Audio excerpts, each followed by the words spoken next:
प्रचोदयात्।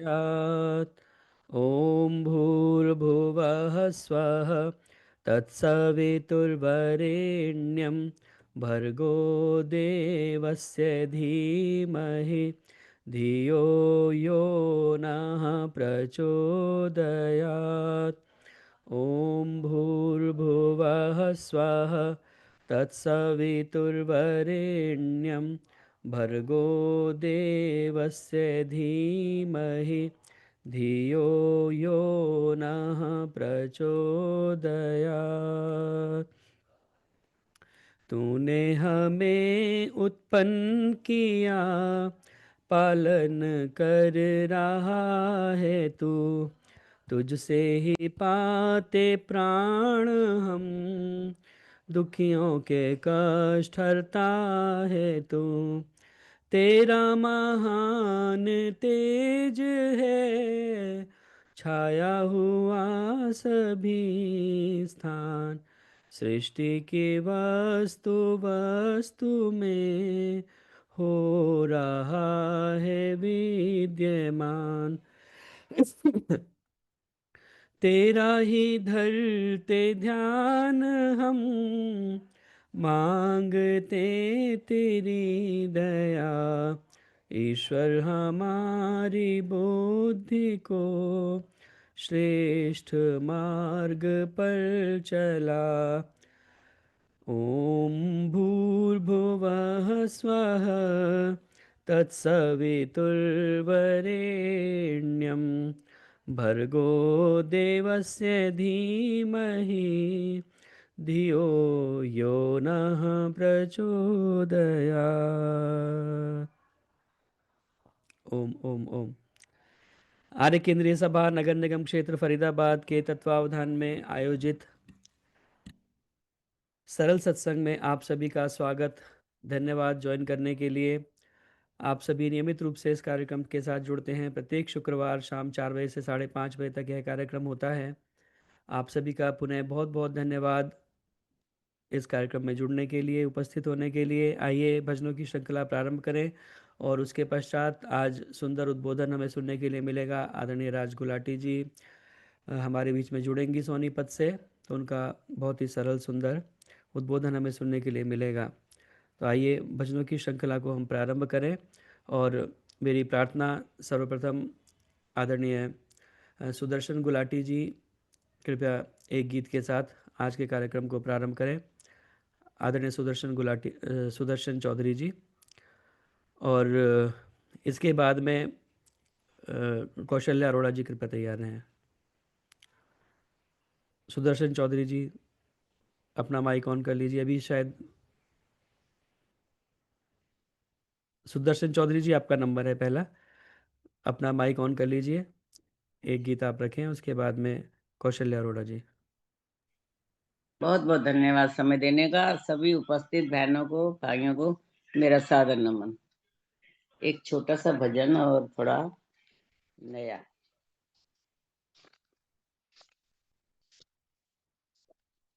हाँ जी। धीरे धीरे मोड़ तो इस मन को, इस मन को तो इस मन को। मन मोड़ा कुछ डर नहीं, कोई दूर प्रभु का घर नहीं।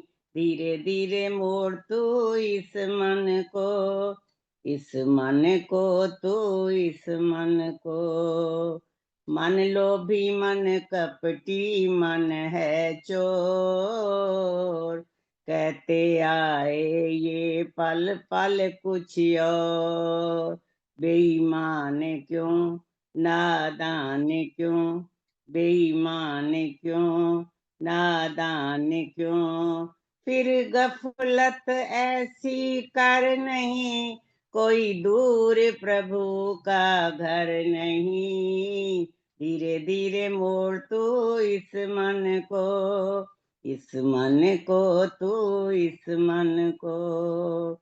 जप तप तीरथ सब होते बेकार, जब तक मन में रहते भरे विकार।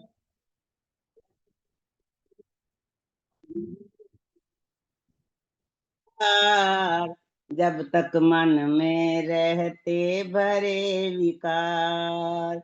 कुछ जान ले पहचान ले, कुछ जान ले पहचान ले, होना है विचलित नहीं, कोई दूर प्रभु का घर नहीं।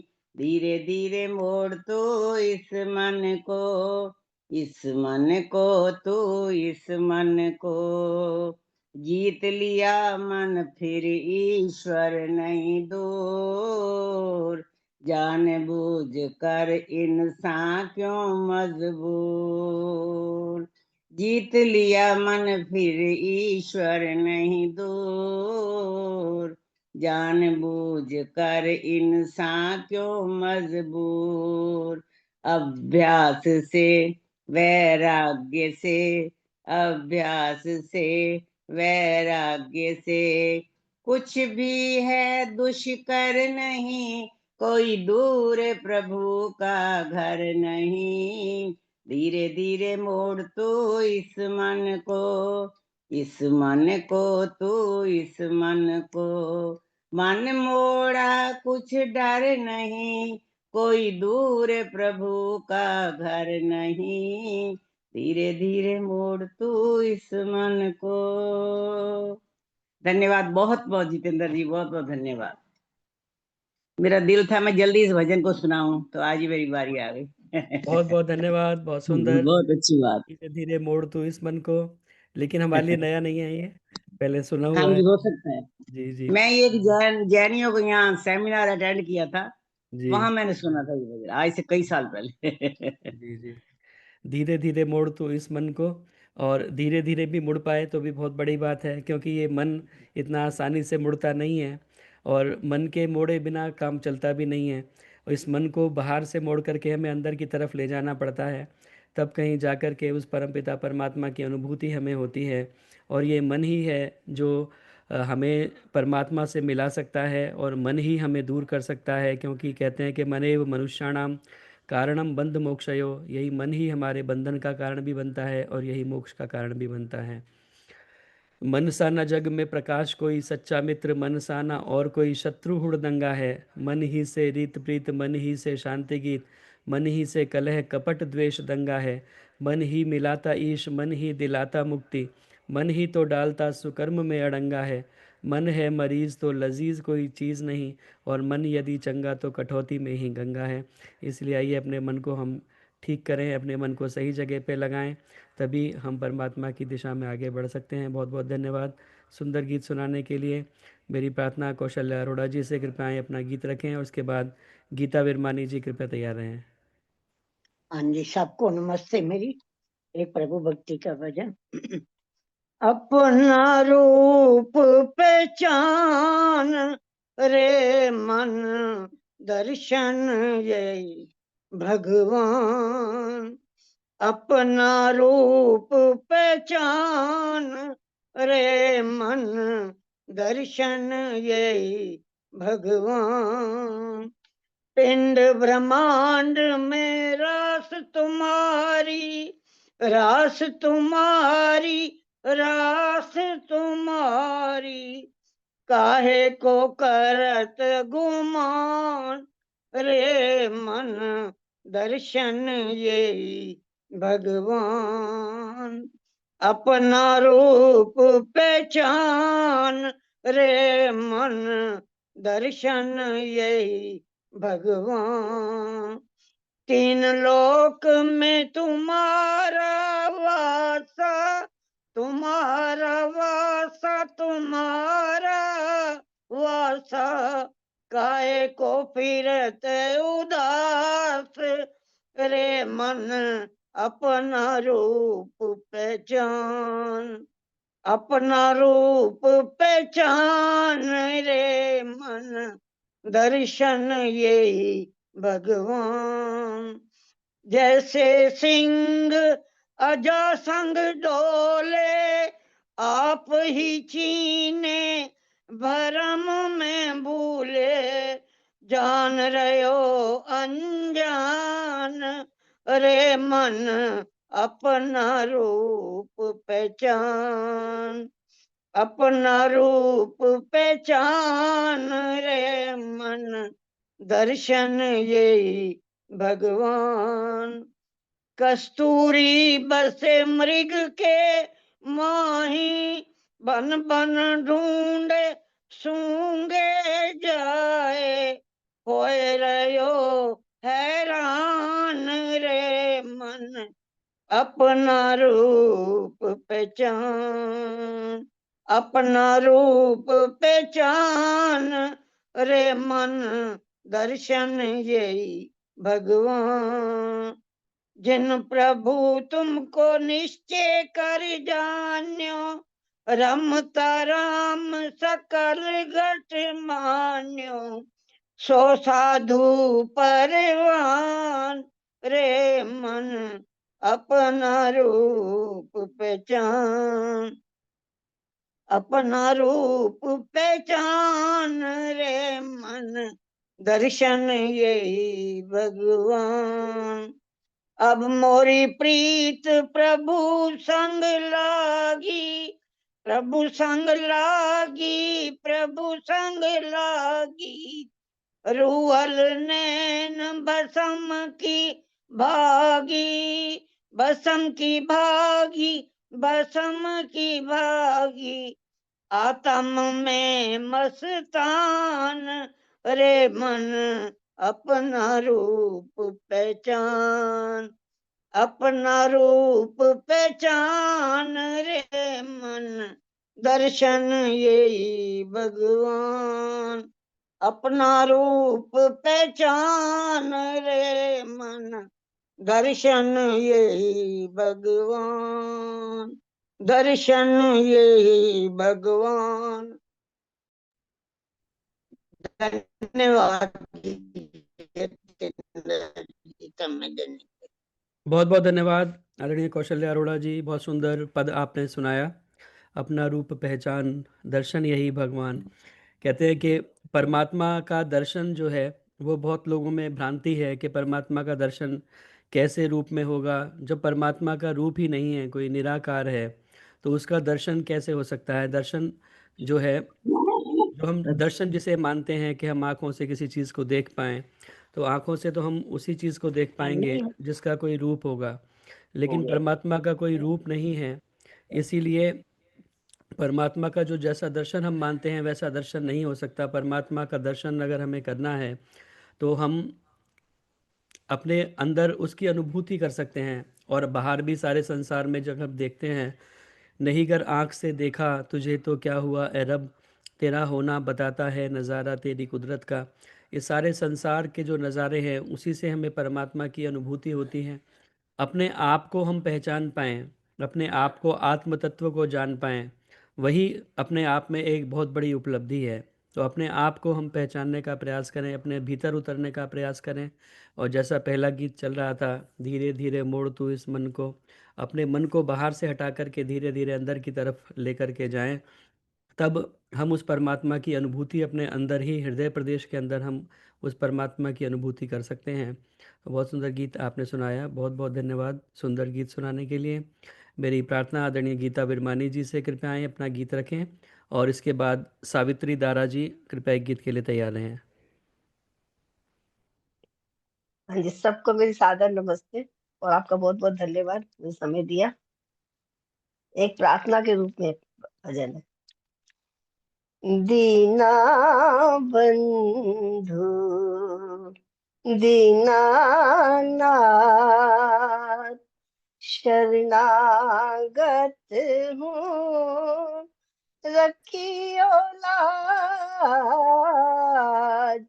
शरणागत हूँ रखियो लाज, दीना बंधु दीनानाथ। मैं पूजन की रीत न जानू, कैसे निभे यह प्रीत न जानू, तुम हो मधुबन की हरियाली तुम हो, मधुबन की हरियाली मैं डाली से टूटा पात, दीना बंधु दीनानाथ, दुख हरता सुख करता तुम हो, जग के पालन करता तुम हो, भटक चुका अब और ना भटकूं, भटक चुका अब और ना भटकूं, सर पर मेरे रख दो हाथ, दीना बंधु दीनानाथ, मन मंदिर में आप समाकर कर दो अपनी ज्योति उजागर, हे भूलों के बख्शनहारे, भूलों के बख्शनहारे, करुणा की कर दो बरसात, दीना बंधु दीनानाथ, भव सागर में भटकी नैया तुम हो, इस नैया के खिवैया, हे नैया के खेवनहारे,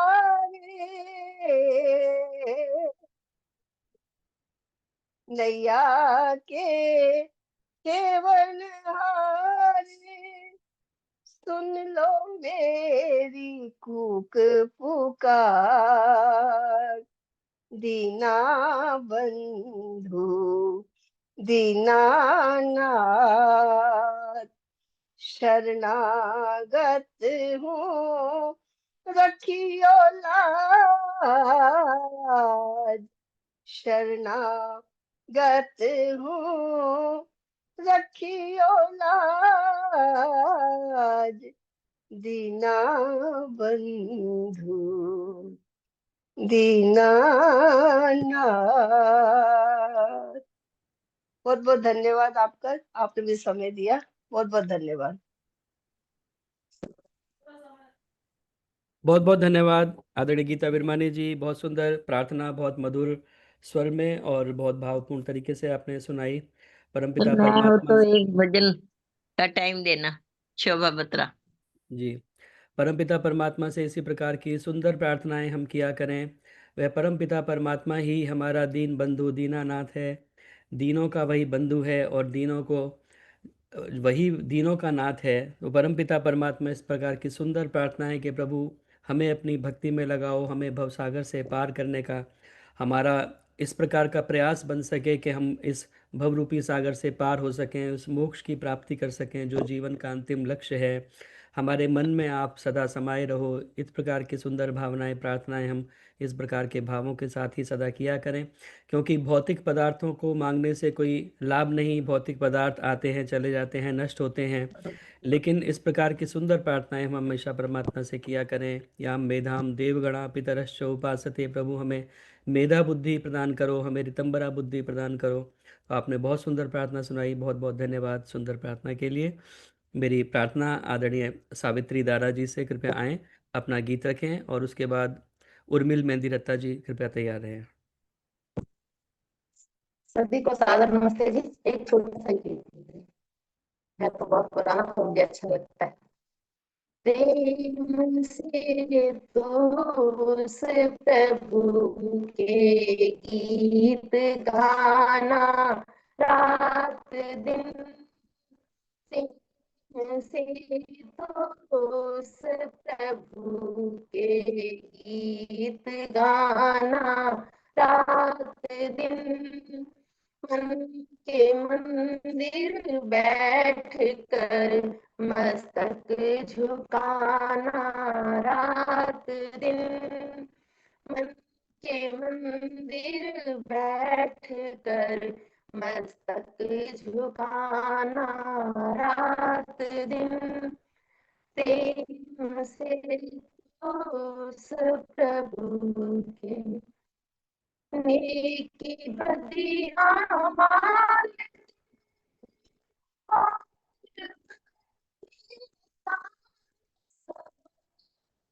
तो बैठा लिख रहा सारा पसारा, रात दिन तो बैठा लिख रहा तेरा पसारा, रात दिन प्रेम से तो उस प्रभु के गीत गाना, रात दिन तुझको सब कुछ देता खुदा तो कुछ देता नहीं, तुझको सब कुछ देता खुदा कुछ देता नहीं, उसका दिया खा रहा, उसका दिया खा रहा सारा जमाना, रात दिन प्रेम से तो उस प्रभु के गीत गाना, रात दिन हाथ मले और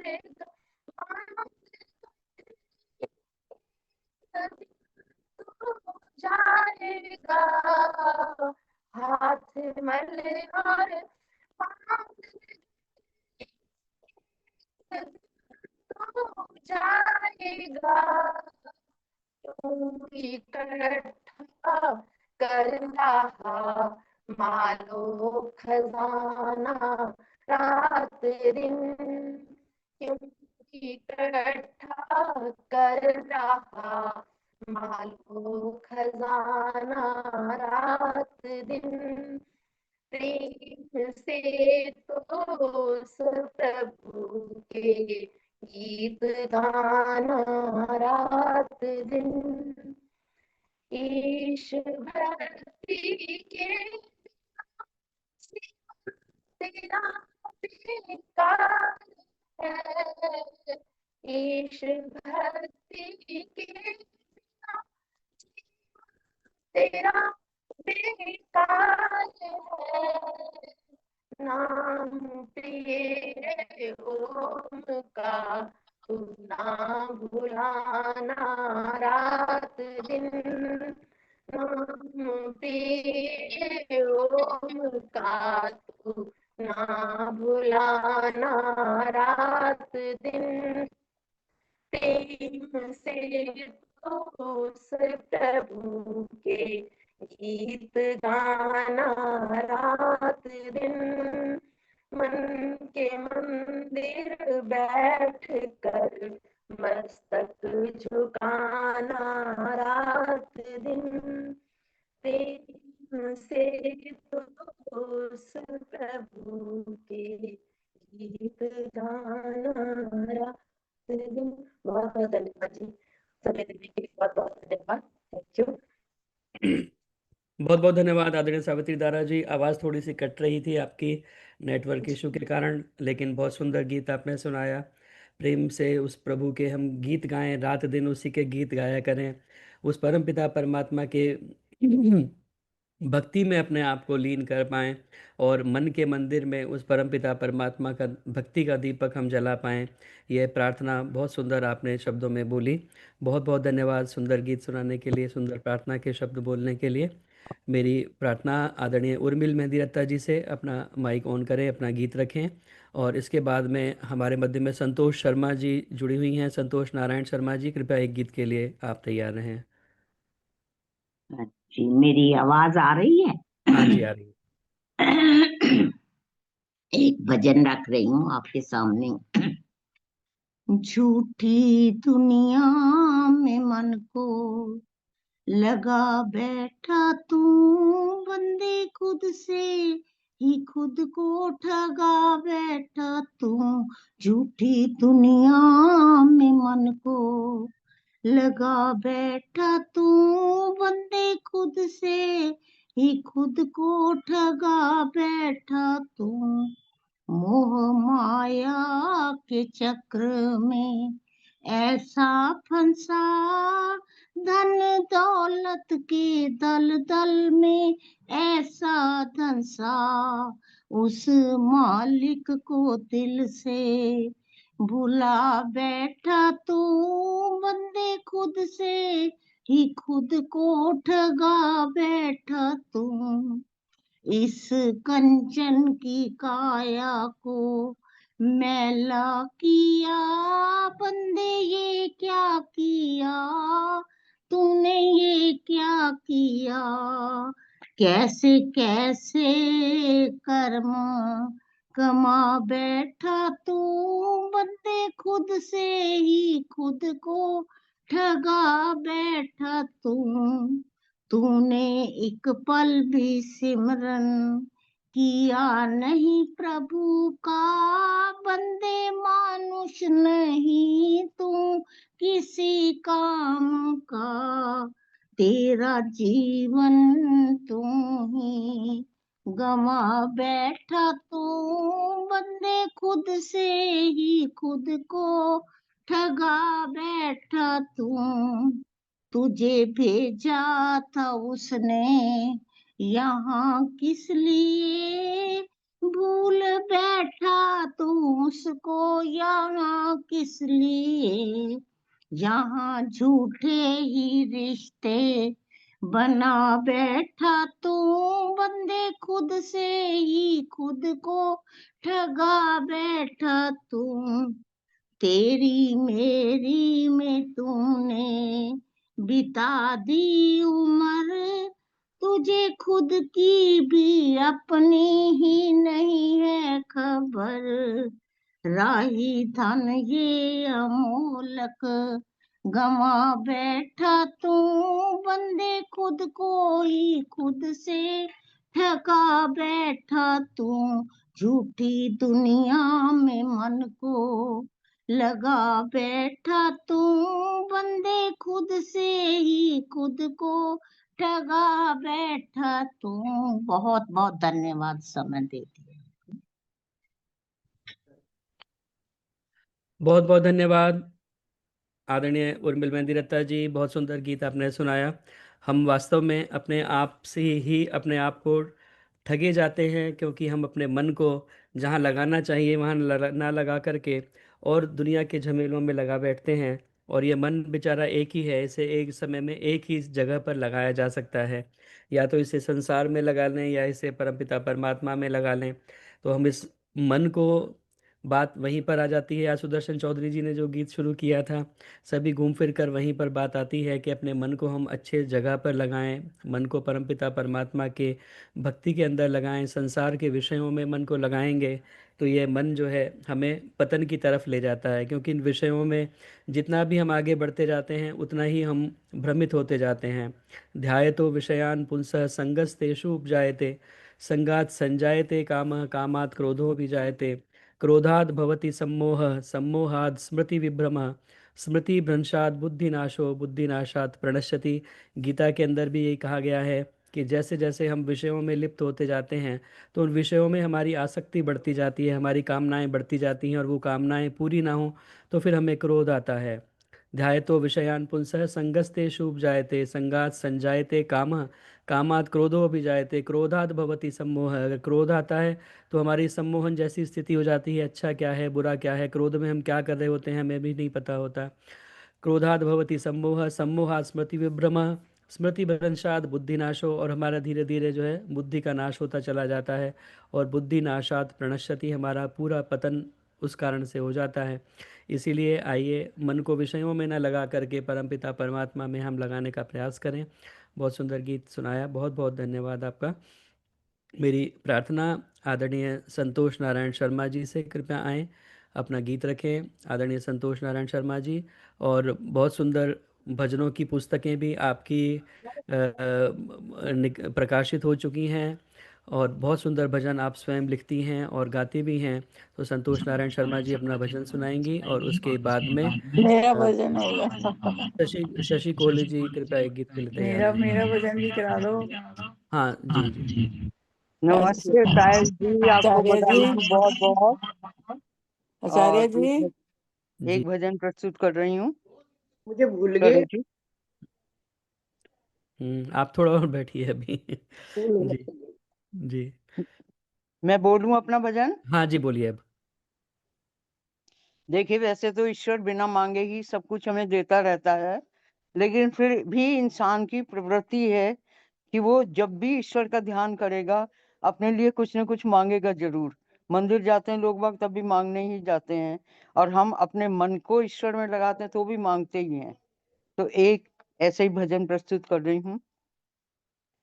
मुझे अपनी भक्ति का वरदान देना, मुझे अपनी भक्ति का वरदान देना, जो देना हो देना, न अभिमान देना, मुझे अपनी भक्ति का वरदान देना। जो धन दो मुझे उसकी पहचानू कीमत, मैं मांगू न बदले कभी मेरी नीयत। जो धन दो मुझे उसकी पहचानू कीमत, मैं मांगू न बदले कभी मेरी नीयत। गिरूं मैं कभी तो मुझे थाम लेना, जो देना हो देना, न अभिमान देना, मुझे अपनी भक्ति का वरदान देना। दिया जान का मेरे मन में जला दो, खुशी दूं सभी को मुझे वो खला दो।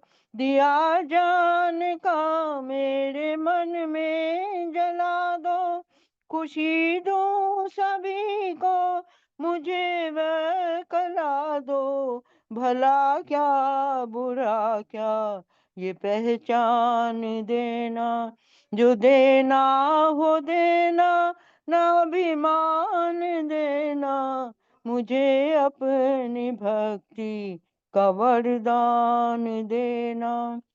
है मंजिल मेरी क्या मुझे ये बता दो, सही रास्ता क्या मुझे ये पता दो। है मंजिल मेरी क्या मुझे ये बता दो, सही रास्ता क्या मुझे ये पता दो। जो फैला दूं जग में वो सद्ज्ञान देना, जो फैला दूं जग में वो सद्ज्ञान देना। जो देना हो देना, न अभिमान देना, मुझे अपनी भक्ति का वरदान देना। नहीं कामना और कुछ मेरे भगवन, तेरा नाम ले ले के कट जाए जीवन। नहीं कामना और कुछ मेरे भगवन, तेरा नाम ले ले के कट जाए जीवन। करे ना नाम रोशन वो संतान देना, जो देना हो देना, न अभिमान देना, मुझे अपनी भक्ति का वरदान देना।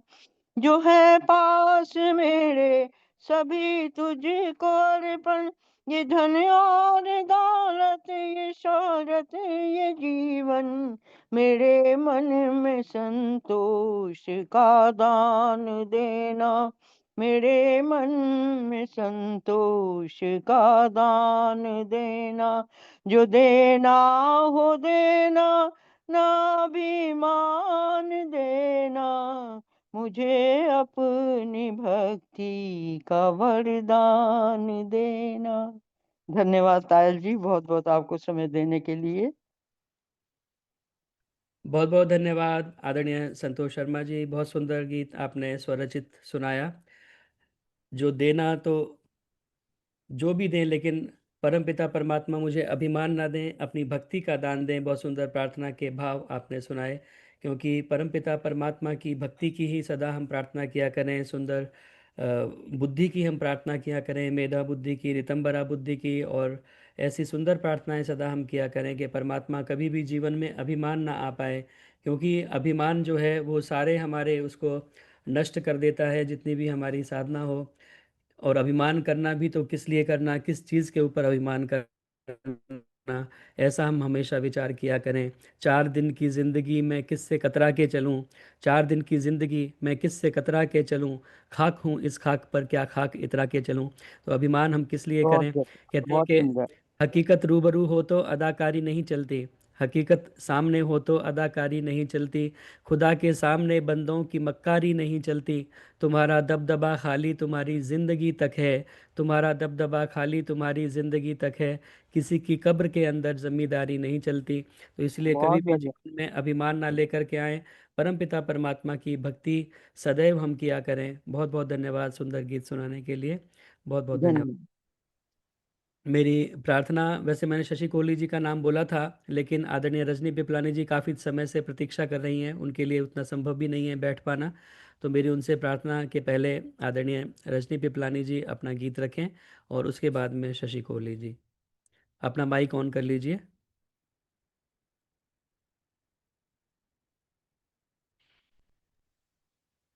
जी अब ठीक है।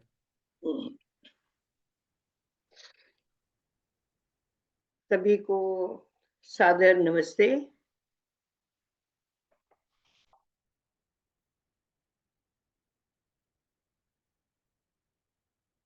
हक छीन कर किसी का न चैन पाएगा तू, देगा जवाब क्या जब परलोक जाएगा तू। हक छीन कर किसी का क्यों भूलता है जग में, भगवान तू नहीं है, सबसे बड़ा जगत में बलवान तू नहीं है।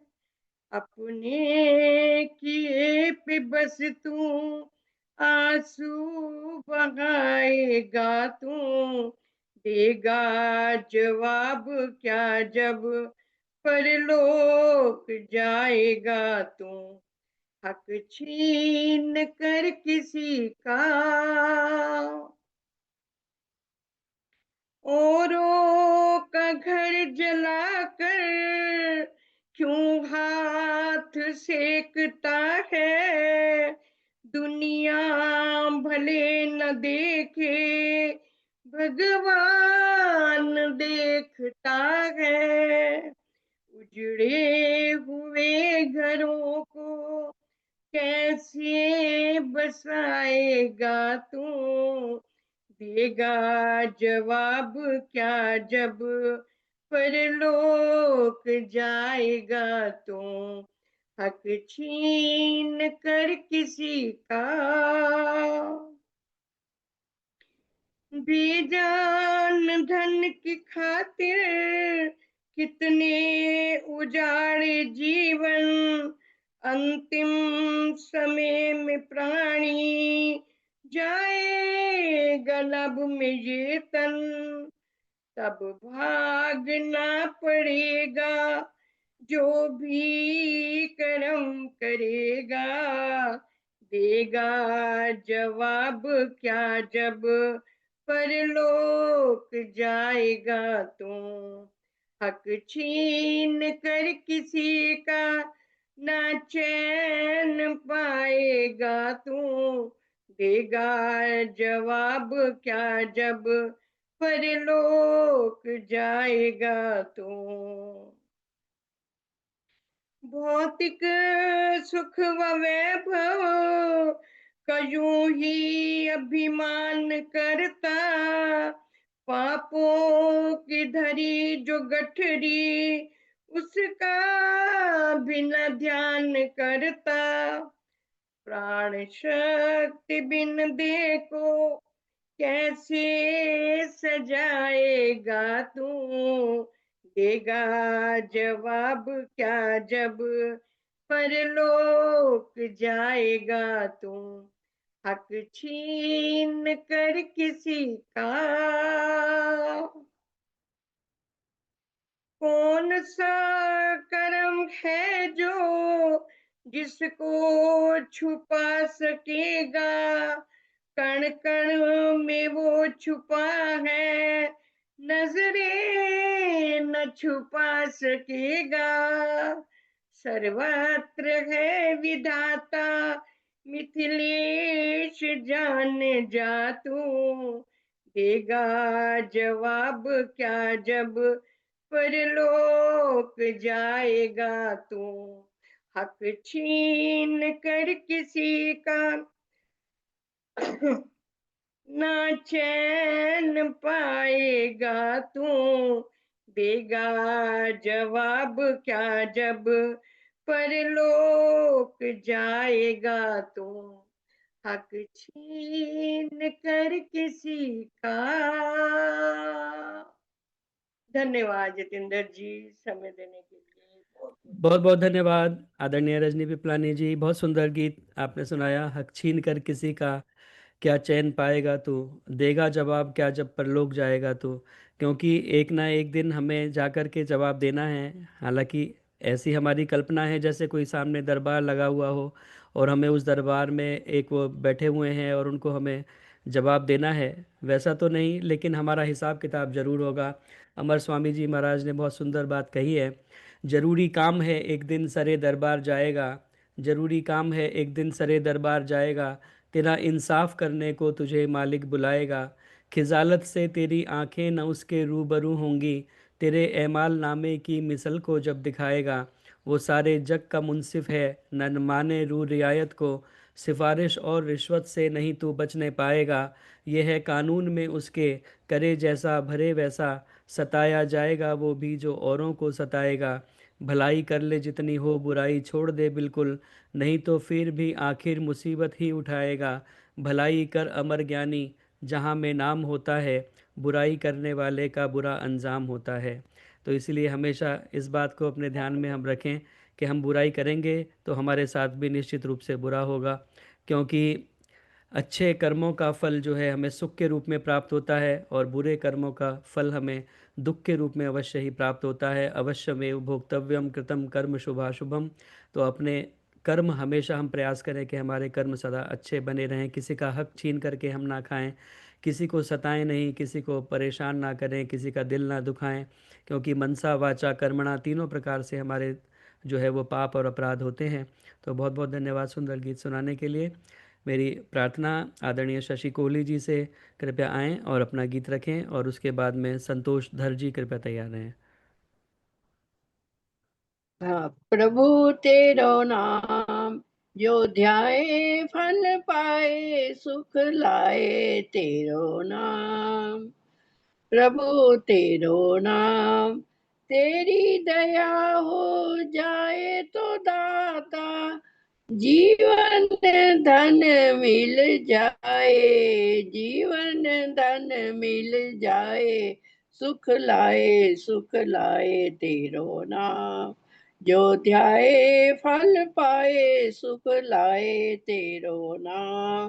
तू दानी तो अंतर्यामी तेरी कृपा हो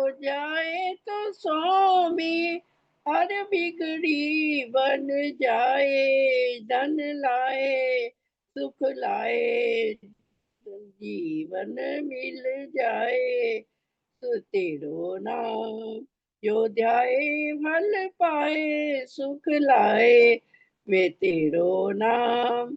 बस जाए मेरा सुना आंगन, खिल जाए मेरा मुरझाया कंगना, जीवन रस में आए, मिल जाए धन माए सुख नाम, जो ध्याए फल पाए, सुख लाए तेरो नाम। धन्यवाद जितेंद्र जी, बहुत देर कर दी आपने, मेरे से बैठा भी नहीं जा रहा था अभी। जी बहुत बहुत धन्यवाद, सुंदर गीत आपने सुनाया।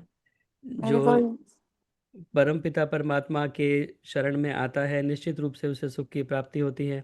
बहुत सुंदर भाव, बहुत सुंदर गीत, बहुत बहुत धन्यवाद। मेरी प्रार्थना आदरणीय संतोष दर्जी से और उसके बाद फिर संतोष जसूजा जी। तो हमारे पास संतोष की कमी नहीं है, संतोष हमारे पास बहुत सारी हैं। संतोष धर जी हैं, संतोष गांधी जी हैं, संतोष शर्मा जी हैं। संतोष, अभी संतोष दीदी हाँ बोल रही थी जो जी, कर अभी भी संतोष मांग रहे हैं जितेंद्र जी, अभी भी संतोष मांग अभी रहे भी हैं। संतोष की कमी है हमारे पास में। हाँ, गोधन गजधन वाजधन और रतन धन खान, जब आवे संतोष धन सब धन धूर समान। संतोष धर जी। चलिए, एक प्रभु भजन में बोल रही हूँ।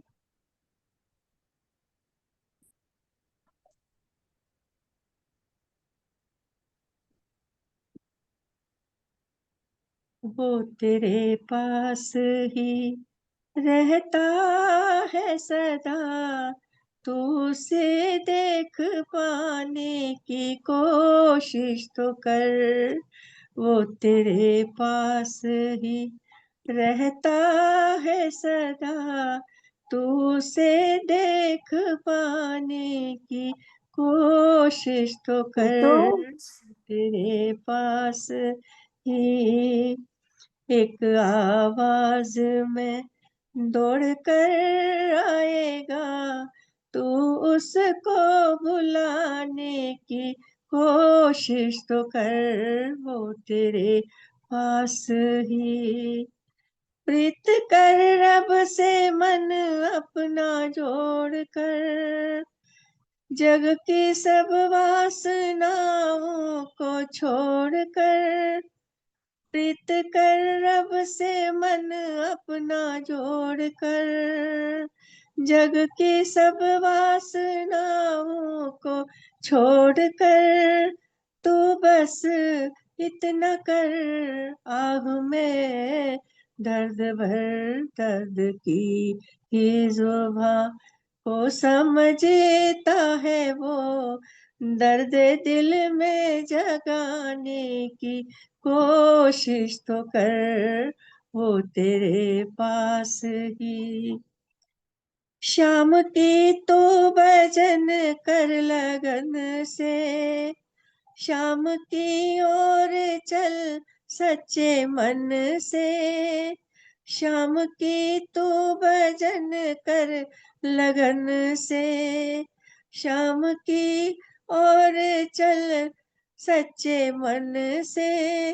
एक कदम तो चले 100 कदम वो चले, वो गले से लगाए तुझे दौड़ कर।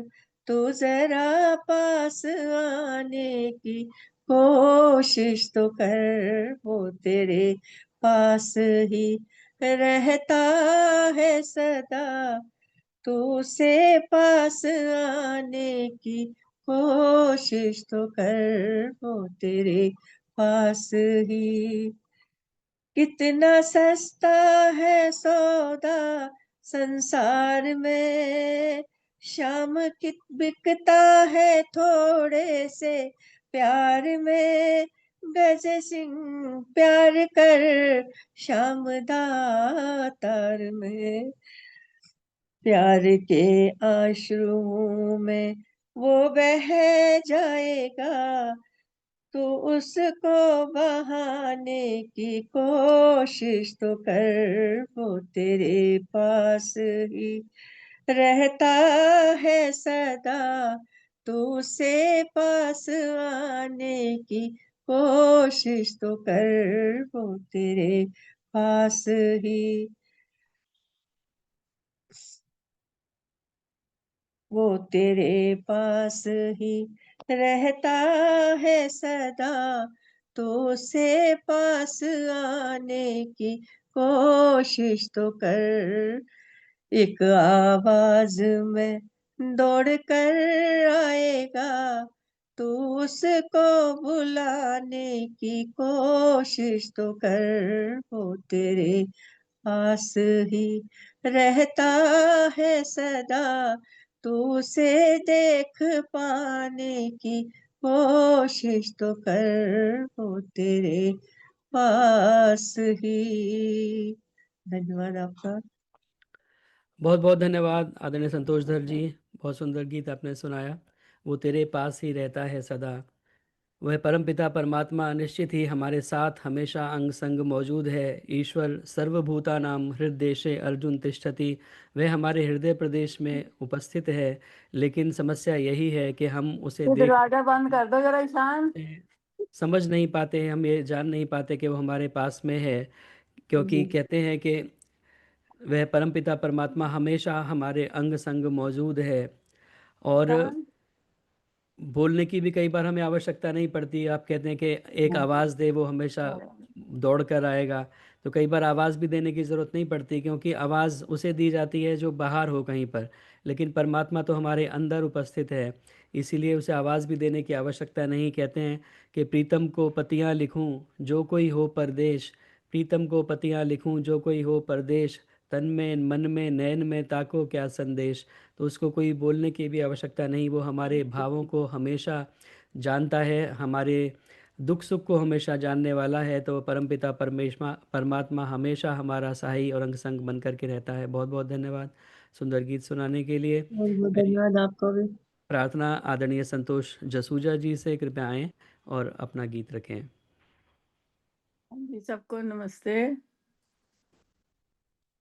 पाइया ने दर तेरे ते रहमता हजारा, शुक्र गुजारा तेरा, शुक्र गुजारा। पाइया ने दर तेरे ते रहमता हजारा, शुक्र गुजारा तेरा, शुक्र गुजारा। ओम नाम बोल दिया तारा, शुक्र गुजारा तेरा, शुक्र गुजारा। कौड़ियां दा मुल्ल सी हीरियां च पै गया, कौड़ियां दा मुल्ल सी हीरियां च पै गया। जदों दा मैं दाता तेरे दर उत्ते आ गया, जदों दा मैं दाता तेरे दर उत्ते आ गया। ओम नाम बोल दिया तारा, शुक्र गुजारा तेरा, शुक्र गुजारा।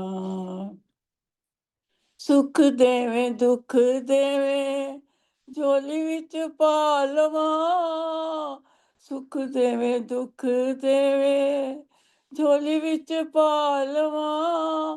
दुखां ते सुखां नू मैं नाल मिला लवां, जेड़ा वेला आवे ओनू हंस के गुजारा, शुक्र गुजारा तेरा, शुक्र गुजारा। पाइया ने दर तेरे ते रहमता हजारा, शुक्र गुजारा तेरा, शुक्र गुजारा। रहमतां नू देख अखां रोंदियां ते हसदियां, रहमतां नू देख अखां रोंदियां ते हसदियां असी तेरे कौन सी जो रहमतां न होंदियां चंगे वेले सुन लइयां औखे वेले सुन लइयां दिल दियां तारां शुक्र गुजारां तेरा शुक्र गुजारां पाइयां ने दर तेरे ते रहमतां हजारां शुक्र गुजारां तेरा शुक्र गुजारां दर दर रुलदा सी किसे ना संभालिया दर दर रुलदा सी किसे ना संभालिया रहम कीती तुसी दाता चरना च ला लिया रहम कीती तुसी दाता चरना च ला लिया तन मन धन दाता तेरे उतवारा शुक्र गुजारा तेरा शुक्र गुजारा पाइयां ने दर तेरे ते रहमतां हजारां शुक्र गुजारा तेरा शुक्र गुजारा शुक्र गुजारा तेरा शुक्र गुजारा बहुत बहुत धन्यवाद। बहुत बहुत धन्यवाद आदरणीय संतोष जसूजा जी, बहुत सुंदर। परमात्मा का धन्यवाद हम हमेशा किया करें, जिस परमात्मा ने हमें इतनी सारी नेमतें, इतनी सारी सब कुछ परमपिता परमात्मा ने हमारे लिए बना करके इस सारी सृष्टि को दिया है, इतना सुंदर सब कुछ। तो उस परमात्मा का अवश्य हमें धन्यवाद करना चाहिए, प्रतिक्षण धन्यवाद करना चाहिए, क्योंकि कृतज्ञता सबसे बड़ा पाप है।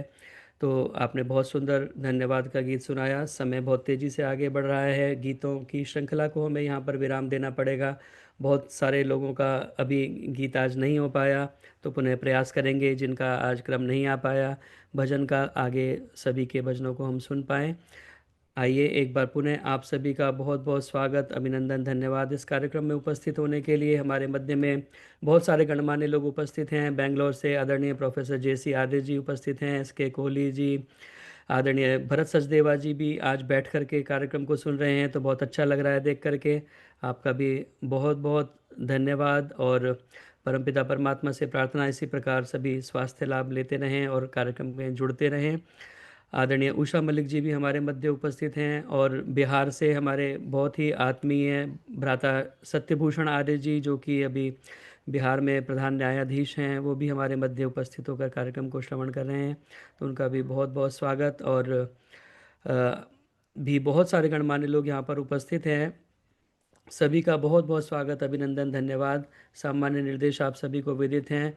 फेसबुक पर भी यह कार्यक्रम लाइव चलता है। केंद्रीय सभा के फेसबुक पेज पर जाकर के आप कार्यक्रम को देख सकते हैं। बाद में भी वहां पर यह कार्यक्रम अवेलेबल रहता है। लाइक करें, कमेंट करें, शेयर करें, ताकि अधिक से अधिक लोगों तक यह कार्यक्रम पहुंच सके। स्वेच्छानुसार दान देने के लिए मेरा मोबाइल नंबर है इस पर, फ़ोनपे, पेटीएम, UPI इत्यादि के माध्यम से आप अपना सात्विक दान भेज सकते हैं। अब मैं स्वागत कर रहा हूँ, हमारे मध्य उपस्थित हैं बहुत ही स्वाध्यायशीला और बहुत सरल शैली में अपनी बातों को हम तक पहुंचाने वाली आदरणीय राज गुलाटी जी, जो कि आर्य समाज सेक्टर 15 सोनीपत की प्रधाना भी हैं, और बहुत सुंदर ऑनलाइन ऑफलाइन माध्यम से आप सभी को बहुत सुंदर उपदेश और मार्गदर्शन देती रहती हैं। तो आपका कार्यक्रम में समय देने के लिए बहुत बहुत धन्यवाद। आज का जो विषय है, मैं हूँ संसार के बंधन में, संसार तुम्हारे बंधन में, यह विषय रखा गया है। तो मेरी उनसे प्रार्थना कि इस विषय के अंतर्गत अपनी बात को रखें, अपना उद्बोधन के द्वारा हम सभी को लाभान्वित करें, मार्गदर्शन दें। आदरणीय राज गुलाटी जी।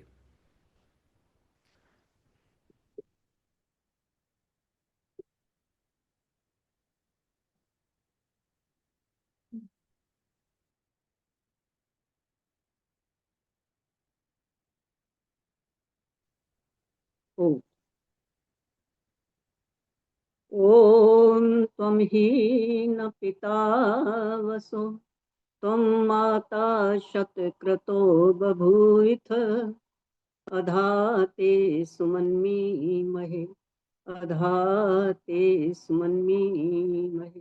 ओम शांति।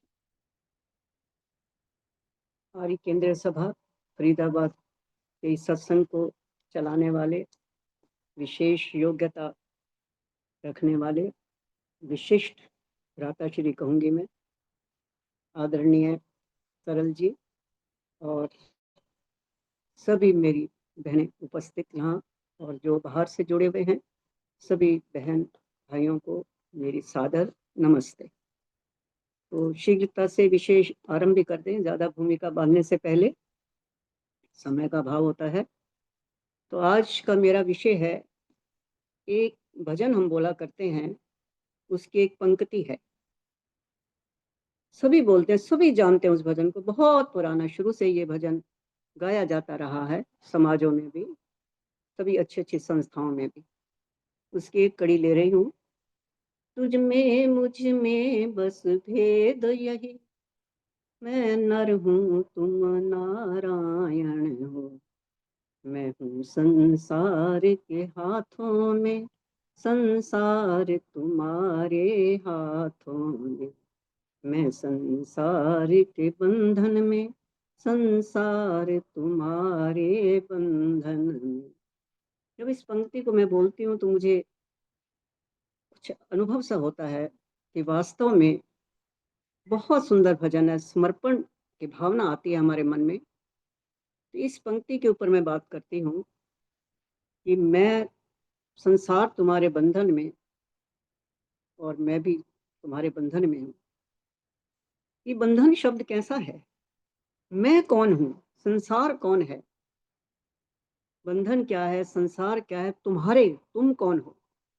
इन तीन शब्दों से मैंने जो विचार किया, सभी ने किया, मैंने क्या किया, यहाँ एक त्रैतवाद का हमारे सामने बिल्कुल प्रदर्शन होता है, झांकी सूरी तैयार हो जाती है।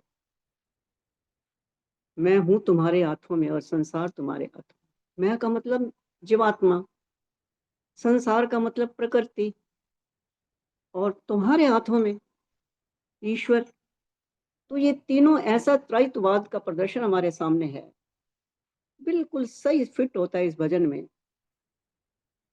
अब हम पहले ये देखते हैं कि मैं तुम्हारे बंधन में हूँ, संसार भी तुम्हारे बंधन में है। जीवात्मा की एक तड़फ है परम पिता परमात्मा के सामने कि सब कुछ तो तुमने आपने अपने हाथों में रख लिया, और मुझे जो है सखा भी बना लिया।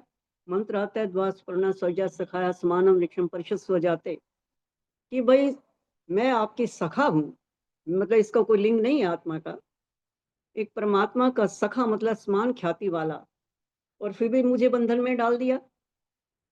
ये प्रभु, ये कैसा खेल रचा है तुमने, समझ नहीं आती मेरे को। तो इस विषय में हम देखते हैं, सही बात बैठती है। अगर सब कुछ परमात्मा जीवात्मा को सारा कुछ दे देता तो दोनों भगवान हो जाते, भगवान ना बन जाती, ईश्वर बन जाती वो। ऐसा तो हो नहीं सकता, ईश्वर तो सर्वत्र एक है। तो ये संसार किस लिए बना?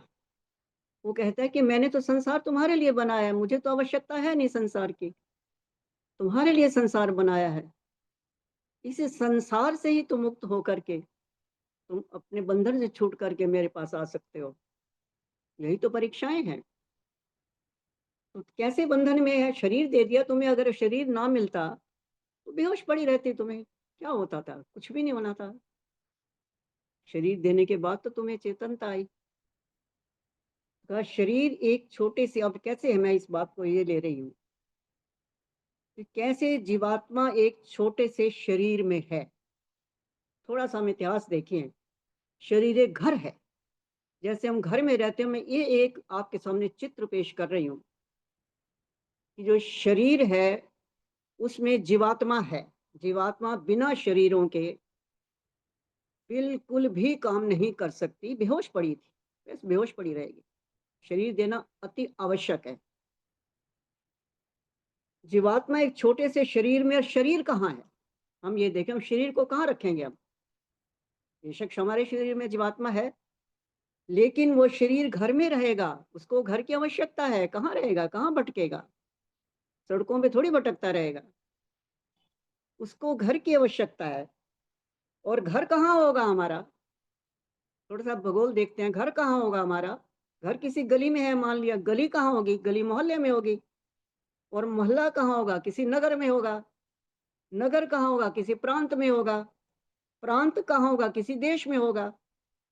और देश कहाँ होगा? किसी द्वीप में होगा। तो ये सारी पृथ्वी गोल है। कहने का मतलब यहाँ ये आया कि जो कुछ भी ये जीवात्मा को जो शरीर मिला हुआ है, ये सारा इसी प्रकार जो शरीर है हमारा, जैसे बंधन में, घर में भी बंधन में है, गली मोहल्ला ये सारा हमारे बंधन के लिए, वैसे जीवात्मा भी बंधन में है, इसी शरीर के बंधन में, शरीर में रह रही है तो बंधन में तो रहेगी। तो परमपिता परमात्मा ने ब्रह्मांड पूरा का पूरा, ऋषि दयानंद ने सत्यार्थ प्रकाश में भी लिखा है कि भाई इतने लोक हैं, इतने गण हैं, हर जो वसु कहा है, हर ग्रह में जीवन है। आप ढूंढिए, आप निकालिए, देखिए, आपको पता लगेगा कि सिर्फ यहाँ हम चेतन शरीर मिलने से जीवात्मा को, प्राणियों को, इतर प्राणियों को भी मिलता है। एक कीड़ी में भी जान है, कीड़ी से लेके कुंजर तक को भोजन भी देता है, और वो भी, उनके अंदर भी जीवात्माएं हैं। ये अपने कर्मानुसार भोग सभी को मिलता है। किसी योनि में आ गया, कोई किसी योनि में आ गया, जैसे जैसे कर्म करते जाएगा वैसे वैसे आयु जाति भोग मिलता जाएगा। तो इसी कहने का भाव यहाँ ये है, ये देख करके कि भाई सब जगह मेरे एक जीवात्माएं जो हैं शरीर के बंधन में फंसी हुई हैं, और ये सारा शरीर या सारे लोक, जितने सारा ब्रह्मांड किसके बंधन में, हमने ये देखना है कि सारा ब्रह्मांड है वो किसके बंधन में, वो भी परमात्मा के बंधन में। सारा ब्रह्मांड परमात्मा के बंधन में, सारा संसार परमात्मा के बंधन में, सारे शरीर परमात्मा के बंधन है, शरीरों के अंदर जीवात्मा है परमात्मा के बंधन में। तो तभी तड़प करके आप जीवात्मा कहती है कि भाई मुझे तो बंधन में रखे, मैं तो बंधन ही बंधन में हूँ। अब कैसे बंधन में? अब यहाँ आते थोड़ा सा, बड़ा दृढ़ बंधन है, इसे छूटना बहुत मुश्किल है। फिर कहती कि इतना दृढ़ बंधन मेरे को दे दिया, मैं छूट करके फिर भी मैं अगर इस बंधन से छूटती हूँ फिर और बंधन में डाल दोगे, वहां से छूटूंगी फिर और बंधन में डाल देगा। ये प्रभु ये कैसा न्याय है? बड़ी पुकार करके जीवात्मा कहती है। तो शरीर का देह में आत्मा जो बंधन में है और दृढ़ रूप में है। अब दृढ़ शब्द को पकड़ना है हमने। कैसे दृढ़ रूप में है? दृढ़ रूप में है, बंधन में परमात्मा ने नहीं डाला। दृढ़ बंधन है जो हमारे एक अविवेक, जैसे आपने एक बार मनुषा जी की बात याद आ रही है, बातें तो सारी वही होती हैं लेकिन थोड़ा सा एक्सप्लेन करने में फर्क आता है। कौन से बंधन है? राग द्वेष ईर्ष्या वासना अविवेक काम क्रोध लोभ मद मोह भ्रम शोक दोष, से सारे के सारे दोष हमारे बंधन में। इन्हीं बंधनों के कारण ही परमात्मा ने हमें बांधा है। अब कर्म करने में भी स्वतंत्र छोड़ रखा है, तो बंधन तो हम खुद ही बनाते हैं। एक मकड़ी अपने जाल में फंसती है, जाला बनाती है, वो जाला बनाती है अपने भोजन के लिए बनाती है, और उसमें मकड़ी जाले में स्वयं फंस जाती है। अपने भोजन के लिए बनाती है, जो कुछ आती खाती उसी जाले में फंसती चली जाती है। वो ये को उसने, किसी परमात्मा ने थोड़ी डाला है उसको, उसने अपने भोजन के लिए फंसी है वो। तो इसी कई प्रकार के बंधन हम स्वयं बनाते हैं। जब तक ये बंधन दूर नहीं होंगे और हमारे शरीर के बंधन से हम नहीं छूट सकते, तो हमें मोक्ष भी नहीं मिल सकता, ईश्वर के पास हम नहीं जा सकते। अब मान लिया हम ये सोचें, भाई ये बड़े काम क्रोध लोभ मद मोह, इतनी भयंकर दुराचार अनाचार अत्याचार, इन बातों के कारण अगर मैं बंधन में हूं, मान लिया मेरे से छूटना चाहता हूं, मेरे से नहीं छूटते, तो मैं एक आत्महत्या का कारण बन जाता हूं, खुद अपनी आत्महत्या करने को तैयार होता हूं, या मैं इतने भोग भोग रहा हूं। कई बार हम देखते हैं कैसे वृद्ध अवस्था में एक जरा अवस्था होती है। मैं सच आपके सामने एक बिल्कुल सही उदाहरण पेश कर रही हूँ। हमारे 15 सेक्टर में ही एक महिला, वो 100 वर्ष के आसपास है, रोज सुबह हम कई बार उनको देखा है, उनकी बहू को, वो उसके अंदर का जो मांस है ना, मांस शरीर का सारा सुबह बिस्तर पर वो सारा मांस, उसके थोड़े थोड़े थोड़े थोड़े अंश गिरे पड़े होते हैं। तो हमें दिखाती है, देखो ये मांस सारा इसका उधड़ रहा है, उधड़ रहा है। तो इस मांस के उधड़ने से वो इतना शरीर जो है वो उसका बेकार हो जाता है, हम उसको देख भी सकते हैं, ऐसा लगता है, डरावना सा लगता है। ये भी हमारी एक अवस्था है जिसको हम जरावस्था कहते हैं। बुढ़ापे से भी अलग जरावस्था होती है, जो जर जर शरीर हो जाता है। ये सबसे बड़ा बंधन है। अब इस बंधन के लिए हम क्या करें, कैसे छूटें? हम सोचें कि हम आता तब हत्या कर लें, या अब लोग करेंगे ये बुढ़िया बेचारी पड़ी है, इसको कोई दवा की ऐसी पुड़िया दे दें, भाई वो खुद भी कहे कि मुझे ऐसा दो कुछ कि मैं मर जाऊं, बस मैं अब ये दुख और नहीं दे सकती। तो ये ईश्वर का आदेश है, ऐसा करने से तुम्हें कोई आराम नहीं मिलेगा, बंधन नहीं छूटेगा, बल्कि तुम और ज्यादा बंधन में बंध जाओगे। ये एक पाप आत्महत्या का। दूसरा, जो तुमने भोगने से चूक गए, अपने आप ने मृत्यु ले ली और वो रह गए, वो तुम्हें भोगने के लिए फिर आना पड़ेगा। अगर तुम ये सोचो कि मैं कूड़ा ना उठाऊं, मैं इस टोकरी को ही तोड़ दूं, टोकरी कूड़े के उठाने के लिए मैं टोकरी को ही तोड़ दूं, तो ना टोकरी होगी ना मैं कूड़ा उठाऊंगा। तो इसके बदले और टोकरी लेनी पड़ेगी, कूड़ा तो उठाना पड़ेगा और टोकरी लेनी पड़ेगी। इसका ये कोई उपाय नहीं है कि मैं टोकरी को तोड़ दूं, या मैं आत्महत्या कर लूं, या मैं अपने किसी और से कहूं कि मुझे कोई ऐसी कोई दवाई दे दो जिससे मेरी मृत्यु हो जाए।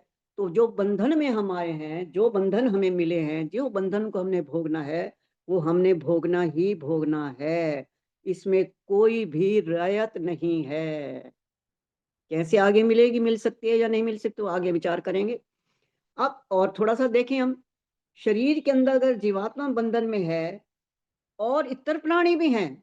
अब जमीन को खोदिए, कीड़ा जमीन के बंधन में है, उसके अंदर मिट्टी के बंधन में है, वो सांस भी नहीं ले सकता। हम तो फिर भी बहुत अच्छे हैं, वो तो सांस भी नहीं ले सकता।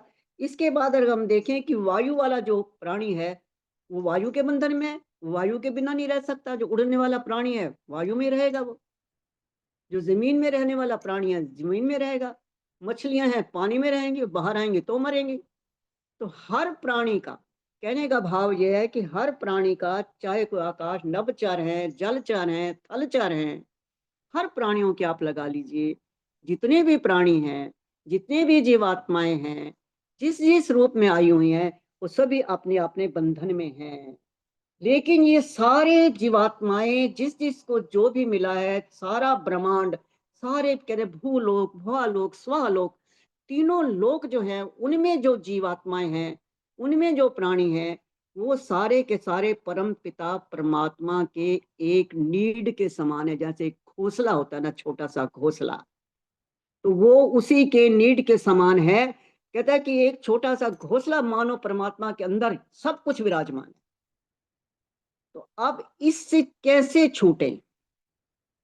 अब बात यह बंधन से छूटने की बात है, पर छूटे कैसे जाए? अब आत्मा यहाँ प्रार्थना करती है, एक मंत्र भी आता है, इसका छोटा सा भाग लूंगी मैं, कि मृडिकम सुमना अभिखयम, मंत्र का पहला भाग है उसका। उत स्वा तन्वा संवदे तत्कदा, कहते हैं अनवत वर्णे भवानी, हे परम पिता परमात्मा, मैं कैसे आऊं तुम्हारे पास? अपने तन, इस तन के साथ मैं कैसे, अपनी देह से कह रही है, क्या तुम मुझे भोग विलासों में डुबाए रहेगी? हे मेरी देह, तन शब्द आया है, क्या तू मुझे संवदे, तनवा संवदे तत् कदा, कहते हे मेरा देह, तू मुझे कौन सा ऐसा समय देगी, कौन सा ऐसा मुझे मौका देगी जिससे मैं परम पिता परमात्मा से बात कर सकूं, मैं उसके पास जा सकूं। या किम में हव्यम, मैं कौन सी उसको हवि दूं, कौन सी हवि दे सकती हूं, मैं उसको दे सकता हूं मैं? उसका जवाब भी मिलता है, बड़ा सुंदर जवाब मिलता है। इस बंधन से छूटने का जवाब है, बड़ा सुंदर जवाब मिलता है। क्या मिलता है? कहता है जुशेत कदा मृडिकम सुमना, सुमना, सुमन होना चाहिए बस। सारी बात ही मन की है, एक सुमन। एक छोटा सा उदाहरण भी आपने अवश्य सुना होगा कि एक भिखारी कोई भोजन लेने जाता है, अपना बर्तन आगे करता है, किसी महिला के पास घर में जाता है, उस बर्तन में गोबर भर कर ले जाता है। वो महिला को कहता है भिक्षाम देही। जब महिला बाहर आती है, वो अपना भोजन डालने लगती है तो देखती है कि इसमें तो कूड़ा है। वो कहती भी मैं अपना भोजन नहीं देती आपको। वो कहते क्यों, क्या बात है? कहते आपके बर्तन में कूड़ा भरा हुआ है, पहले इस बर्तन को साफ कीजिए। तो वहां उस बर्तन का क्या मतलब है? मंत्र हमारा बताता है, एग्जाम्पल दे रही हूं मैं, मंत्र बताता है कि तेरे मन में अगर कूड़ा भरा हुआ है, तेरे पास सबसे बड़ा साधन, सबसे बड़ा बर्तन मन है। मन अगर ये तेरा स्पष्ट नहीं है, शुद्ध नहीं है, पवित्र नहीं है, 6 हमारे मंत्र भी आते हैं शिव संकल्प के, जब तेरा मन शिव संकल्पों वाला नहीं है तो उससे कैसे उसमें ईश्वर समा सकता है? तू कैसे ईश्वर में समा सकती है? ये बताइए आप। तो कहते हैं सुमना अभिख्याम, जब तक तुम अपने मन को शुद्ध और स्पष्ट नहीं करते हो, तुम्हारा ये बंधन नहीं छूट सकता, नहीं छूट सकता। इसलिए अपने सबसे, यही मन ही है, भोग विलासों में भी डालता है, भटकाता है, जगह जगह फंसाता है। ये गिरावट है, फसावट है, सारा कुछ इससे मन के आधार पर ही है। मन है हमारा, जो इस पर संयम हो जाता है तो कोई भी कठिनाइयां हमारे सामने नहीं आ सकती। तो मानव देह में हमें उस परम पिता परमात्मा को अगर कुछ देना है तो आस्तिक भावों से, हम आस्तिकता ही मानवता, मैं तो इतने तक भी कहूंगी, आस्तिकता ही मानवता है, मानवता। कहते हैं मानव का दानव बनना बहुत ही आसान है, और दानव का मानव बना चमत्कार है। एक मानव का दानव बनना उसकी हार है, हार रहा है वगर। अब देख लियो क्या तमाशा हुआ, इतने बेचारों के ऐसे दोषियों वैसे मार दिया बम डाल के। दिल्ली की कहानी है, तो ये क्या है? दानवता है ये दानवता है। छोटे छोटे बच्चों के पिता चले गए, बूढ़े माँ बाप के बेटे चले गए, इतने, ये क्या है? ये दानवता तो है। कहते हैं मानव का दानव बनना उसकी हार है, और दानव का मानव बनना उसकी चमत्कार है। तो यही बात यहाँ है कि कैसे बंधन से छूट सकते हो आप? नहीं छूट सकते। ईश्वर को आपका दानवपन नहीं चाहिए, उसको मानवता चाहिए, आस्तिकता चाहिए, उसके शुद्ध और पवित्र मन चाहिए। और जो आपके अंदर काम क्रोध लोभ मोह अहंकार है, ये परमात्मा कहते हैं अहंकार का मुख मेरी ओर खोल दो। उत्तम, ये सबसे उत्तमम जो है वरुण है, ये पाश है, इसको जो आप उत्तम तरीके से ऊपर की ओर मेरी ओर खोल दो। और वो एक मानव पता है क्या कहता है? कहते ये अहंकार तो मैं ही हूँ, मैं जीवात्मा का अर्थ मुझे नहीं पता, बस मैं हूँ जो कुछ हूँ। ये अहंकार ही मुझे जीवित रख रहा है, ये मैंने तुझे दे दिया। हे परमपिता परमात्मा, क्या मांग रहे हो मेरे से? मैं ये तुझे दे दूं तो मेरी क्या कीमत रह जाएगी? मेरा अस्तित्व ही खत्म हो जाएगा। तो मेरा ये चला गया तो मैं तो ठन ठन गोपाल हो गया, ये तो मैं दे नहीं सकता। बस यही भक्त और भगवान की लड़ाई है। भगवान कहता है मुझे ये तेरा मन चाहिए, मुझे तेरा अहंकार चाहिए, तुम इधर खोल दे तुम इसका रुख। और वो कहता है कि ये मुझे चाहिए। तो ये कैसे बंधन से छुटकारा होगा? इसी मानव देह में उस परम पिता परमात्मा के प्रति जब तक हमारे अंदर आस्तिक भाव नहीं आएंगे, तो हमारा झुकाव नहीं होगा, हमारे अंदर स्नेह नहीं होगा। इस मानव देह हमारा सूखा रहेगा, सूखा सूखा, प्रेम नहीं होगा, सूखा रहेगा। और सूखी चीज तो बताइए आप, कैसे एक स्वादिष्ट लगेगी हमें? एक सूखी रोटी कैसे खा सकते हैं हम? सूखी पड़ी है, बेकार पड़ी है। अगर मन बेकार पड़ा है, सूखा पड़ा है, तो वो भी हम अपना नहीं दे सकते। कहते ये भी मेरा है, अहंकार भी मेरा है, चाहे सूखा हो, मैं इसको नहीं दे सकता। मैं बस, यही बंधन हमारे लिए सबसे बड़ा बंधन है। अब भोग विलासों से हम कैसे छूटें? ये इतने बड़े बंधन है। इसके बाद जो हमें वेद इसका बहुत सुंदर तरीका भी बताता है। मन वाली बात तो इसने कह दी, मन को अब कैसे साफ करेंगे? अब हमारा योग दर्शन क्या कहता है? योग दर्शन भी तो यही कहता है, जब तक आपकी चित्त वृत्तियां का निरोध नहीं होगा। इसमें वैराग्य और अभ्यासन कहता है, वैराग्य अभ्यासन तन निरोधा। जब अभ्यास नहीं होगा, आपको वैराग्य नहीं आएगा। वैराग्य होगा अभ्यास के माध्यम से। अब मन को कैसे अभ्यास में डालें? एक छोटी सी और बात बताती हूँ, बड़ी अच्छी है। ये एक राजा ने एक बकरा रखा, एक शर्त रखी कि एक जो बकरा है, मैं आपको एक बकरा दूंगा, उस बकरे के सामने जो कुछ रखा जाएगा वो खा जाता है, तुम उसको सिखाओ, वो खाए ना, उसको मैं अपने स्टेट का छोटा सा हिस्सा दूंगा, मतलब छोटा सा राज्य उसको मैं दूंगा। एक व्यक्ति ने कहा भाई सभी हार गए, वो जो कुछ उस बकरे के आगे रखता वो बकरा खा जाता। सब ने उसके कोशिश की, बहुत कोशिश की, लेकिन किसी से वो बकरा सीधा नहीं हुआ। तो एक व्यक्ति विवेकी था, या मैं विवेक शब्द को ले रही हूँ, एक व्यक्ति बड़ा विवेकी था, उसको अपने मन पर भी संयम था। उसने कहा, ये राजा को कहा कि भाई हे महाराजा, आप ये मुझे काम दीजिए और मुझे ये बकरा दीजिए, मैं इसके सामने आपको पेश करूंगा, आप इसको कुछ भी जो दोगे ये मुंह नहीं मारेगा। वो लेके चल पड़ा। उसने 4-5 दिन कहते डंडा पीरे बिगड़े तिगड़े आंदा, वो उसको ले गया। उसने वो बकरा अपनी आदत नहीं छोड़ी, वो सीधा डंडा दिखा देता। जब बकरे के आगे काजू बादाम रखे, वो सीधा यूं डंडा दिखाता और वो डंडे के डर से बकरा जो है अपने मुंह फेर लेता, ना खाता। फिर उसने कहा नहीं, मुंह भी नहीं लगाना, मुंह क्यों लगाता है? फिर वो डंडा दिखाता, फिर जो बकरा मुंह करता ही नहीं है। इसी प्रकार 1 महीना लगातार निरंतर अभ्यास है, ये सच्ची घटनाएं भी हैं, निरंतर अभ्यास से लगातार उस बकरे को भय दिखाता रहा और वो बकरा इतना ट्रेंड हो गया। जब उसको पेश किया गया तो यहाँ मन बकरा है, वो पेश किया गया राजा के सामने, तो राजा ने एड़ी चोटी का पसीना लगवाया अपने अधिकारियों से, काजू बादाम बड़ी से बड़ी शानदार चीजें उसके सामने रखी। उधर से वो बैठा हुआ वही छोटा सा डंडा उसके सामने दिखा देता था, वो पीछे बैठा हुआ था, वो आगे सामने उसको डंडा दिखा देता, बकरा उधर मुंह नहीं करता था। तो वो बड़ा इनाम उसने जीत लिया।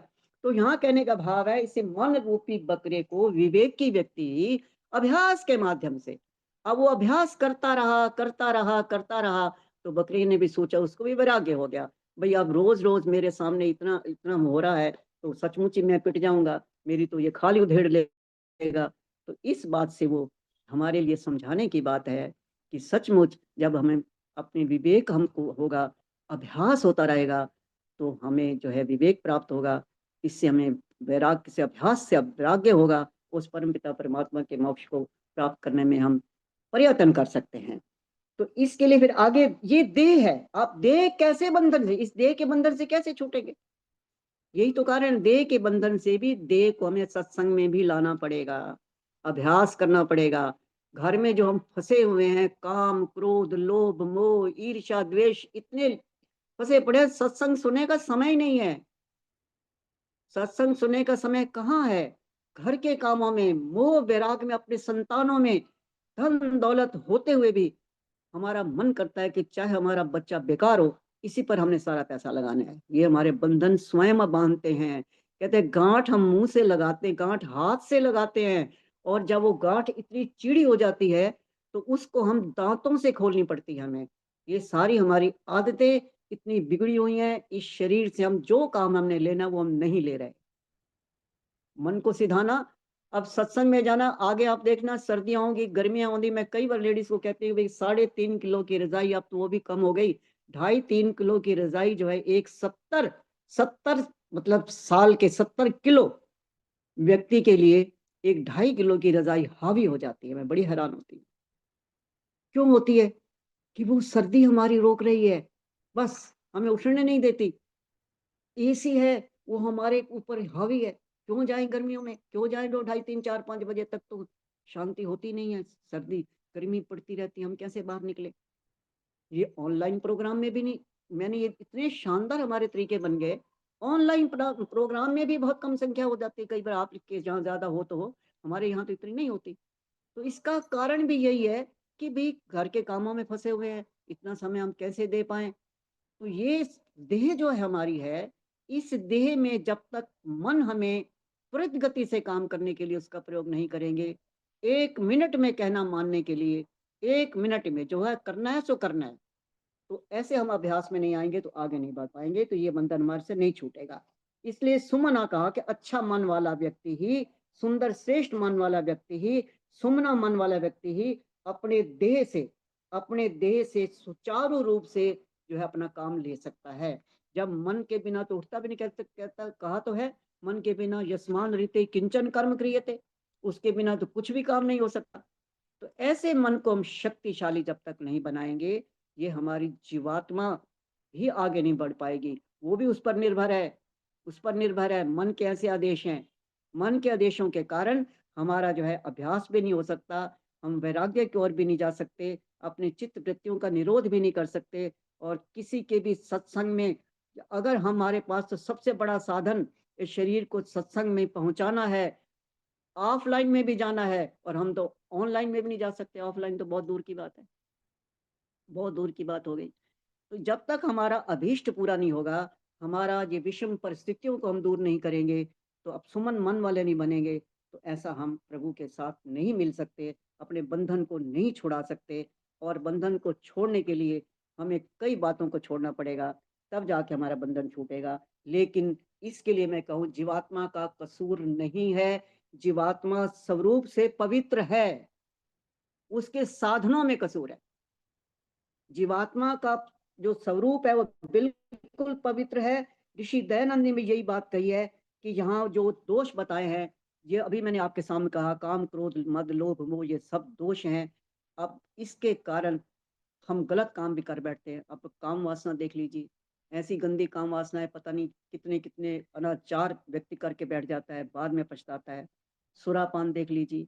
तो ऐसे सारे दोषों के लिए हमें अपनी जीवात्मा को शक्तिशाली बनाना होगा। इसके लिए एक तरीका मैं बताती हूँ, ध्यान देना, ये ज्यादा इंपॉर्टेंट है, जहां मैंने इस पर ज्यादा बल दे रही हूँ। काम क्रोध लोभ मोह जितने भी हमारे व्यसन हैं, बुराइयां हैं, सब में हैं, इनसे कोई बचा हुआ नहीं है। लेकिन अब बचा हुए भी हैं, कैसे बचे हुए, मैं ये बताना चाहती हूँ। इसके लिए हम थोड़ा सा प्रयास करें।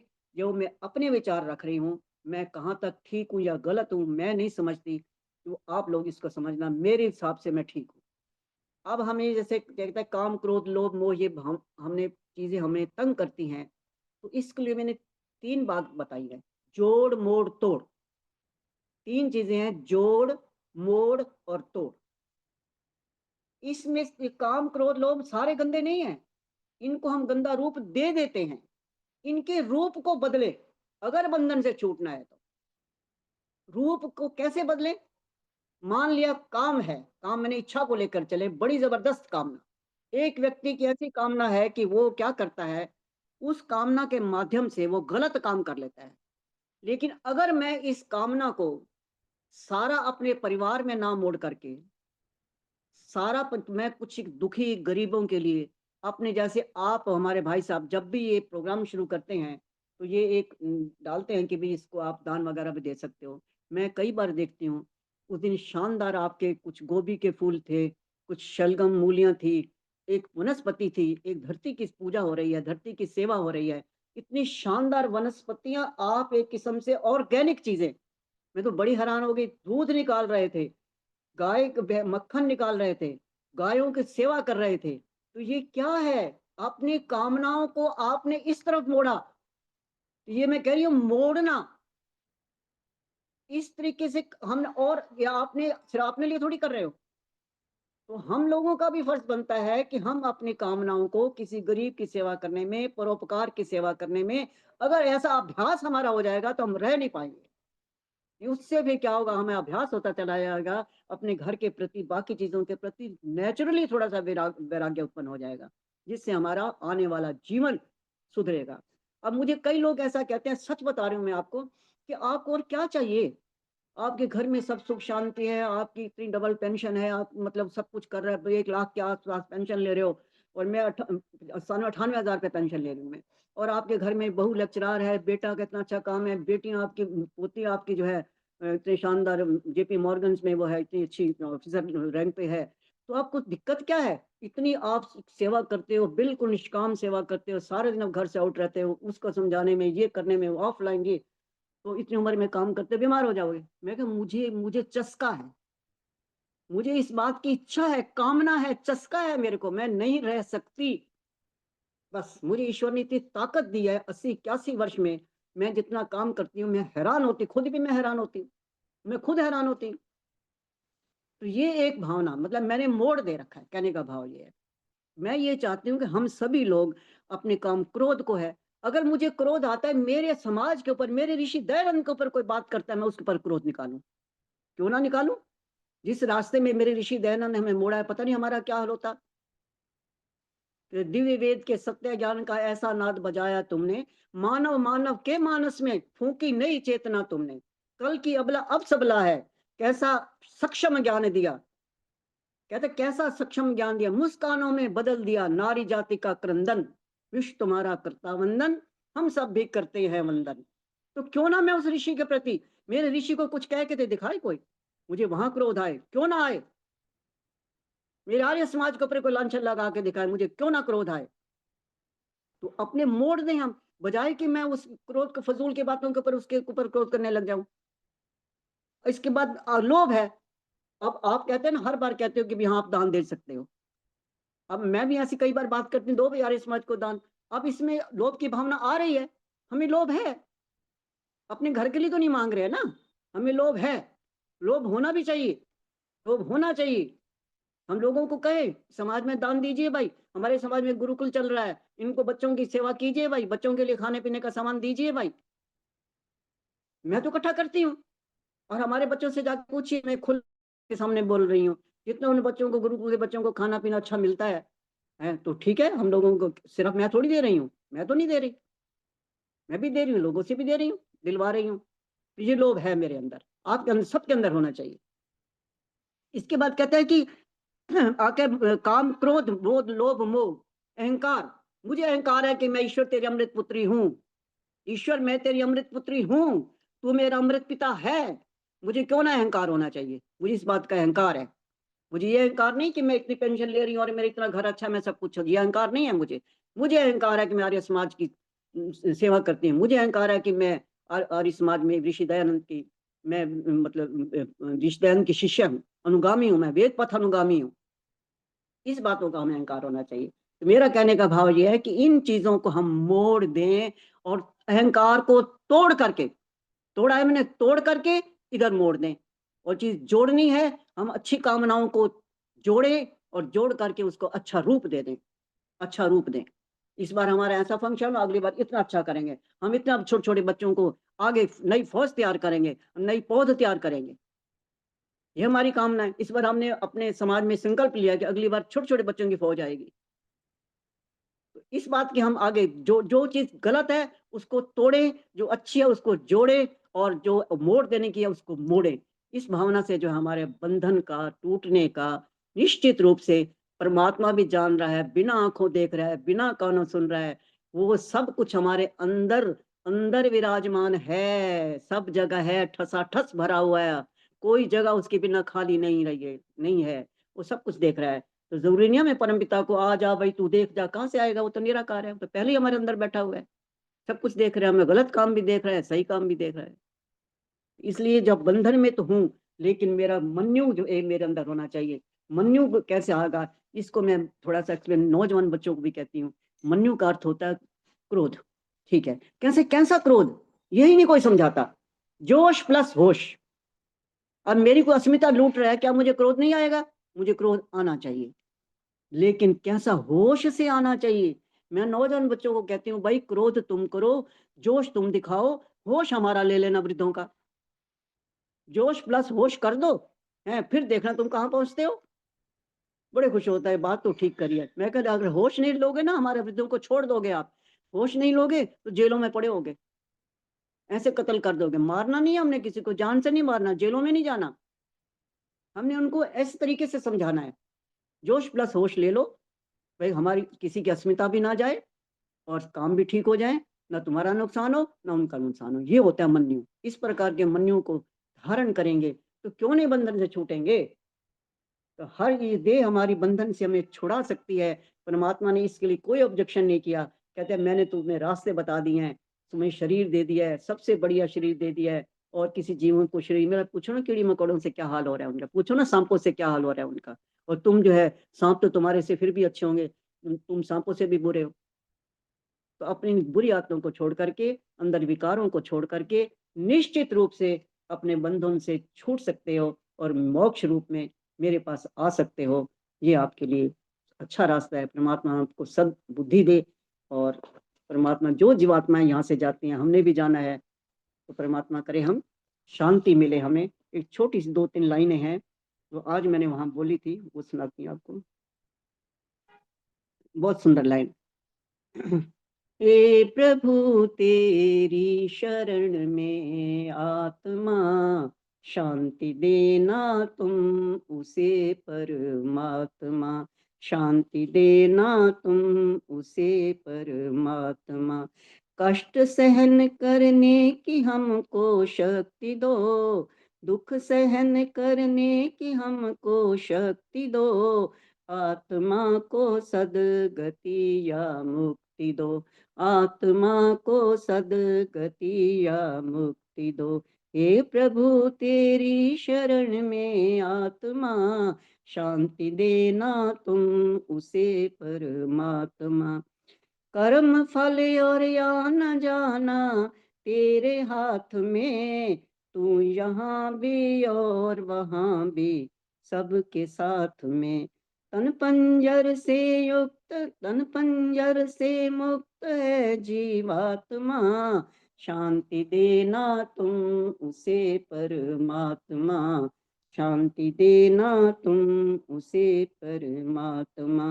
हे प्रभु तेरी शरण में आत्मा, शांति देना तुम इसे परमात्मा, शांति देना तुम इसे परमात्मा। ओम शांति।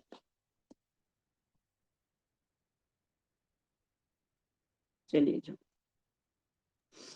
बहुत बहुत धन्यवाद आदरणीय राज गुलाटी जी, बहुत सुंदर विषय और बहुत सुंदर चर्चा आपने उस विषय के अंतर्गत की।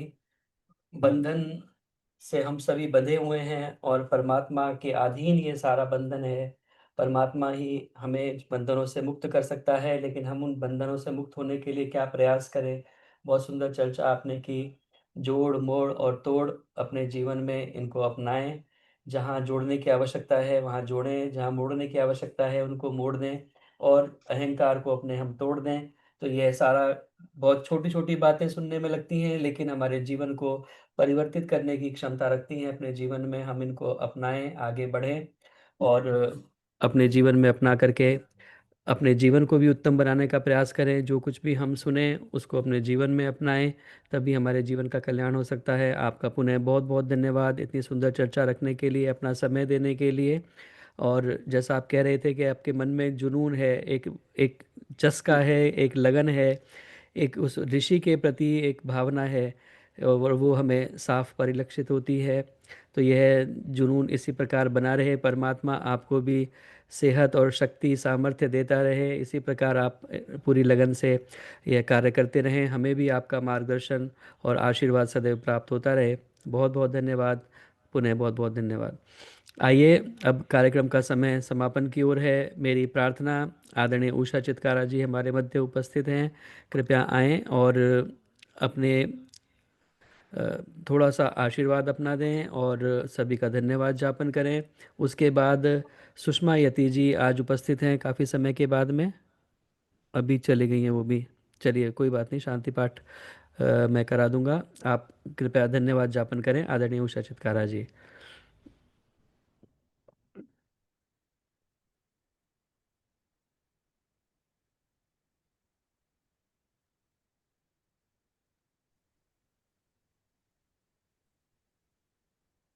जी आपका माइक तो ऑन हो गया है। हाँ ठीक है, अब ठीक है। हो गया। हाँ जी, हाँ जी। सभी को सादर वंदन। बहुत सुंदर भजनों की श्रृंखला रही। सभी ने भक्ति के गीत गाए, प्रभु के आशीर्वाद के गीत गाए कि प्रभु बिना मांगे ही सब कुछ दे देता है और हम उसका ठीक से इस्तेमाल कर पाते हैं कि नहीं। ये विषय था ऑलमोस्ट गुलाटी जी का। उन्होंने ये बताया कि एक भजन है ये जो इन्होंने बोला ना, वो समर्पण का भजन है। अब सौंप दिया इस जीवन का सब भार तुम्हारे हाथों में है, जीत तुम्हारे हाथों में और हार तुम्हारे हाथों में। मेरा निश्चय बस एक यही, एक बार तुम्हें पा जाऊं मैं, अर्पण कर दूं जगती भर का सब प्यार तुम्हारे हाथों में। या तो मैं जग से दूर रहूं, जग में रहूं तो ऐसे रहूं, इस पार तुम्हारे हाथों में, उस पार तुम्हारे हाथों में। मुझ में तुझ में बस भेद यही, तुम नर हो मैं नारायण हूं, मैं हूं संसार के हाथों में, संसार तुम्हारे हाथों में।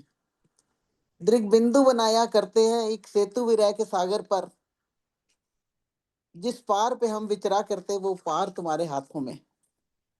भगवान के हाथों में सब कुछ है, इसमें कोई शक नहीं, प्रोवाइडेड हम सुपात्र बने उसको पाने के लिए। सुपात्र में ही चीज डाली जाती है। उन्होंने एग्जाम्पल भी दिया एक भिखारी का, एक सन्यासी का, कि भिक्षाम देही तो ठीक है, लेकिन उसके बर्तन में अगर गंध है तो भिक्षा अच्छी भी खराब हो जाएगी। तो हम अपने मन को साफ करें। संक्षेप में ये बताया कि मन को साफ करें। मन के जो विकार हैं, काम, क्रोध, लोभ, मोह, अहंकार, इनको हम यूज करें, मतलब put them on the right path. We should use them for a kind purpose. Perverted mind ना हो। परवर्टेड माइंड्स का मतलब कि बुद्धि तो है, सब कुछ है, मन भी है, लेकिन उल्टे रास्ते पे लगाया हुआ है। जैसा कि आपने अभी 2 दिन पहले एग्जाम्पल देखा, फरीदाबाद के ही 70 एकड़ खुली जमीन में बनी हुई अल्लाह फना यूनिवर्सिटी के जो डॉक्टर्स, वाइट कॉलर डॉक्टर्स ने मतलब कैसे अपनी बुद्धि को मिसयूज किया, कैसे उन्होंने प्लानिंग की, कैसे उन्होंने इसमें पीएचडी के स्टूडेंट्स भी यूपी से शामिल थे, और भी इनका बहुत बड़ा प्लान था सारे इंडिया में फैला हुआ, और इसमें लगे हुए थे दिमाग इंजीनियर्स के और डॉक्टर्स के और पढ़े लिखे लोगों के, पीएचडी रिसर्च स्टूडेंट्स के। तो ये हैं परवर्टेड माइंड्स, कि कैसे मानवता को खत्म करना है। क्यों है ऐसे? क्योंकि उनकी शिक्षा गलत है। उनको मदरसों में यही सिखाया गया है कि जितने ज्यादा, पहले अगर तुम कम हो तो बेशक दूसरे लोगों से दोस्ती करो, उनको दोस्त बना लो, जब तुम संख्या में ज्यादा हो जाओ फिर तुम उनको मार दो। और मारो भी कैसे? हलाल करके मारो। ऐसे आसानी से मत मारो, तड़पा तड़पा के मारो। जितने ज्यादा तड़पा के मारोगे उतनी ज्यादा तुम्हें ऊपर जाके हूर परियां मिलेंगी। तो ये इनकी कॉन्सेप्ट है। इस कॉन्सेप्ट के ऊपर ये चल रहे हैं परवर्टेड माइंड्स, जो कि ह्यूमैनिटी को खत्म करने के उस पे है। बहुत सारे देशों में बड़े अच्छे रूल्स बन गए हैं कि वो कहते हैं कि यहाँ से चले जाओ, कोई जरूरत नहीं तुम्हें यहाँ रहने की। चीन ने ये स्टेप लिया, ऑस्ट्रेलिया ने ये स्टेप लिया, और हम ही एक लिबरल हैं जो कि अभी तक हमारी सरकार ये कदम नहीं उठा रही कुछ, क्योंकि इट्स अ बिग डेमोक्रेसी। पर जो भी कुछ है, अगर एक सख्त रूल बन जाए तो मेरे ख्याल में लोग रास्ते पे आ जाएंगे, परवर्टेड माइंड्स नहीं होंगे। तभी हम मतलब अपने काम, क्रोध, लोभ, मोह, अहंकार, इनको जो है वो सारा गलत रास्ते पे चल पड़ा, उसको ठीक रास्ते पे डालें। हमें तो पता है ठीक रास्ते पे डालना है, लेकिन जिनको पता होना चाहिए, इतने बड़े बड़े डॉक्टर्स हैं, इतने बड़े बड़े इंजीनियर्स हैं, इतने दिमाग हैं, और उनका वो मिस यूज कर रहे हैं। अपने काम को, क्रोध को, लोभ को, मोह को, अहंकार को मिस यूज कर रहे हैं, परवर्टेड माइंड्स हैं। तो आज हम इस चक्कर में फंसे हुए हैं। हमें ये देखना है कि कैसे हम इनका सुधार कर सकते हैं, कैसे इनको अप्रूट कर सकते हैं। ऐसे लोगों को तो बिल्कुल, इनको तो सड़क पे खड़े होकर बिल्कुल शूट कर देना चाहिए। मतलब जो इतनी गंदी प्रवृत्ति हो, जब तक ऐसे ऐसे स्टेप नहीं लिए जाएंगे, ये लोग सुधरने वाले नहीं हैं। तो मोक्ष का मतलब तो ठीक है, हम धर्म के रास्ते पर चल रहे हैं। मोक्ष के लिए हमें अपनी सब चित्त वृत्तियों का निरोध करना पड़ेगा। पहले बुरी चित्त वृत्तियों का, फिर अच्छी चित्त वृत्तियों का, भाई अंत में कोई वृत्ति रह ही ना जाए, तभी मोक्ष प्राप्ति होगी। सिर्फ एक ईश्वर और एक मैं, एक आत्मा और एक परमात्मा, बस दो ही चीजें रहेंगी तो मोक्ष मिलेगा। बड़ा लंबा रास्ता है, और इतना बड़ा ये योग दर्शन पे इतनी मोटी जो आपने किताब पढ़ी, समझी, और उसमें ये सब यही लिखा हुआ है, मोक्ष का रास्ता वो है। लेकिन मुझे बड़ा अच्छा लगा कि गुलाटी जी ने मतलब सिंपल से शब्दों में उसको निकाल के हमारे सामने रखा। अभी हमारी जितना बस में है वो तो करो, जो है हमारे जी पास हम उसको, उसे लोगों का भलाई करें, उसको दान दें, जिनको जरूरतमंद है उनकी हेल्प करें। क्योंकि हमारा आर्य समाज का नियम भी यही कहता है कि समाज का उपकार करना हमारा प्रथम कर्तव्य होना चाहिए। तो उपकार तभी हो सकेगा तन मन धन से, जब हम लग जाए, हमारा मन साफ हो, आपस में हम ईर्ष्या द्वेष, जो मन के मेन रोग है, मेन दोष है, इनको छोड़ के हम सभी ह्यूमैनिटी को एक बनाए। हमारा जो भारत है, आर्यव्रत देश, ये सिर्फ इसकी सभ्यता तो सारी जगह पे फैल रही है, और ये विश्व जो है ये सारा आर्यव्रत बन जाए, ये हमारा संकल्प होना चाहिए।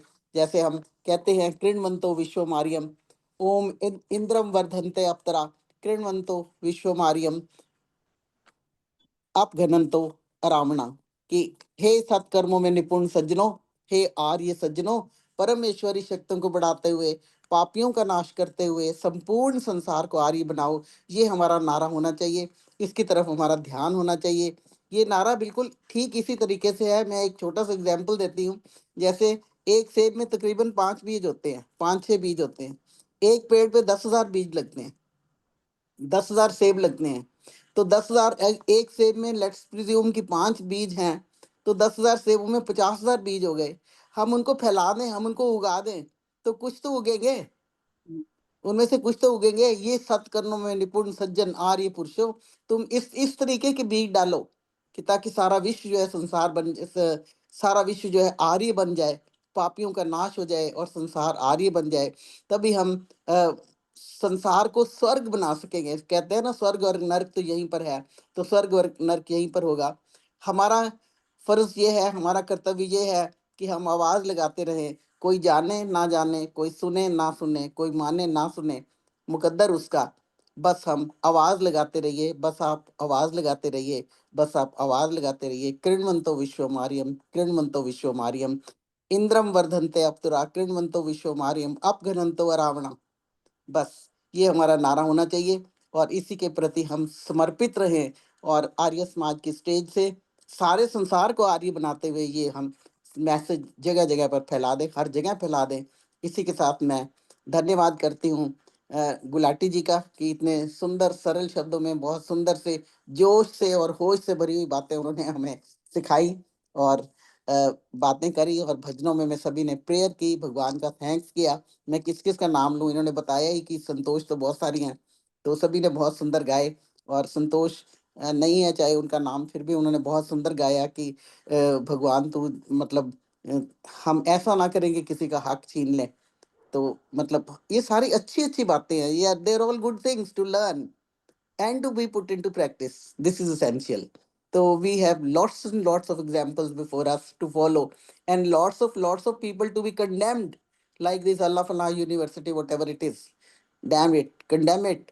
और सरकार कर भी रही है, हमारी लोग जो हैं वो अच्छे से इसका इन्वेस्टिगेशन कर रहे हैं। लेकिन थोड़ी सी कहीं ना कहीं इन्वेस्टिगेशन में नहीं, पहले सिक्योरिटी में कहीं ना कहीं तो थोड़ी सी गलती रही है कि डॉक्टर्स अगर सफेद कोट डालकर गाड़ी लेकर निकल गए, ऊपर लिखा हुआ है डॉक्टर, तो इसको मतलब छोड़ कैसे दे। पुलिस का जो काम है वो तो चेक करना है ही, चाहे वो राष्ट्रपति है, चाहे वो कोई भी है, चाहे कोई भी है। ये पुलिस को बिल्कुल किसी डिस्क्रिमिनेशन के हर एक गाड़ी को चेक करना चाहिए, हर एक व्हीकल को चेक करना चाहिए। कहीं तो ये लैप्स हुआ है, तभी ये इतना बड़ा जो इंसिडेंट था होने से बच गया। फिर भी जिनकी जो जाने 13 लोग गए हैं, जितने गए हैं उनके लिए ये दुखद है। तो आओ हम ऐसी कौम को सीधे रास्ते में लाने की कोशिश करें, नहीं तो अपतुरा अपघनंता अरावणो, अपघनंतो अरावणा, पापियों का नाश करते हुए समस्त संसार को आर्य बनाएं। इसी के साथ मैं तायल जी का आशीर्वाद देती हूँ कि एंथुसियाज्म से भरे रहिए, जोश भी है, होश भी है, वेरी गुड। तो कैरी इट ऑन। और सभी बहनों का और सभी भाइयों का, आज तो भाई भी बहुत सारे थे, मैंने हिला हिला के देखी शक्लें, तो बहुत अच्छा लगा। तो इसी के साथ मैं सबका पुनः धन्यवाद करती हूँ।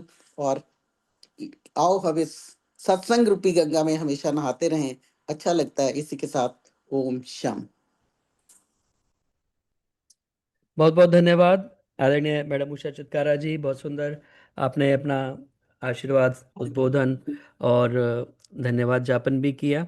आइए अब शांति पाठ करके समापन करें। आदरणीय सुषमा यति जी उपस्थित थी लेकिन अभी वो चली गई हैं शायद, तो मैं शांति पाठ कराता हूँ।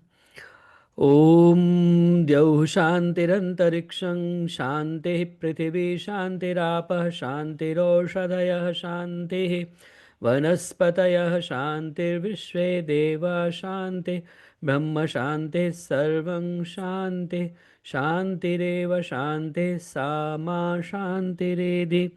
ओम शांति शांति शांति। जय घोष के लिए सभी अपने माइक ऑन कर सकते हैं। और उससे पूर्व एक सूचना भी दे दूं, ओम योग संस्थान पाली जो फरीदाबाद में स्थित है, उसमें उनका बहुत सुंदर 27वां वार्षिक उत्सव का कार्यक्रम चल रहा है। 9 तारीख से शुरू होकर के 16 तक, 14, 15, 16 3 दिन का विशेष कार्यक्रम है।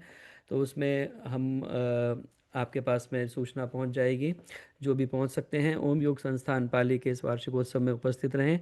16 तारीख को हरियाणा के मुख्यमंत्री माननीय नायब सिंह सैनी जी भी उस कार्यक्रम में सम्मिलित होंगे। तो और बहुत सारे राजनेता, सन्यासी, विद्वान वहाँ पर रहेंगे। तो जो भी उपस्थित हो सकते हैं वे ओम योग संस्थान पाली के वार्षिकोत्सव में शामिल हों। आइए अब जय घोष करेंगे। जो बोले सो अभय, सत्य सनातन वैदिक धर्म की जय हो। मर्यादा पुरुषोत्तम भगवान श्री रामचंद्र की, योगेश्वर भगवान श्री कृष्णचंद्र की, गुरुवर विरजानंद की, प्रवर्तक महर्षि प्रवर देव दयानंद की, भारत माता की, गौ माता का, आर्य समाज, वेद की ज्योति, ओम का झंडा, प्रणव ध्वनि,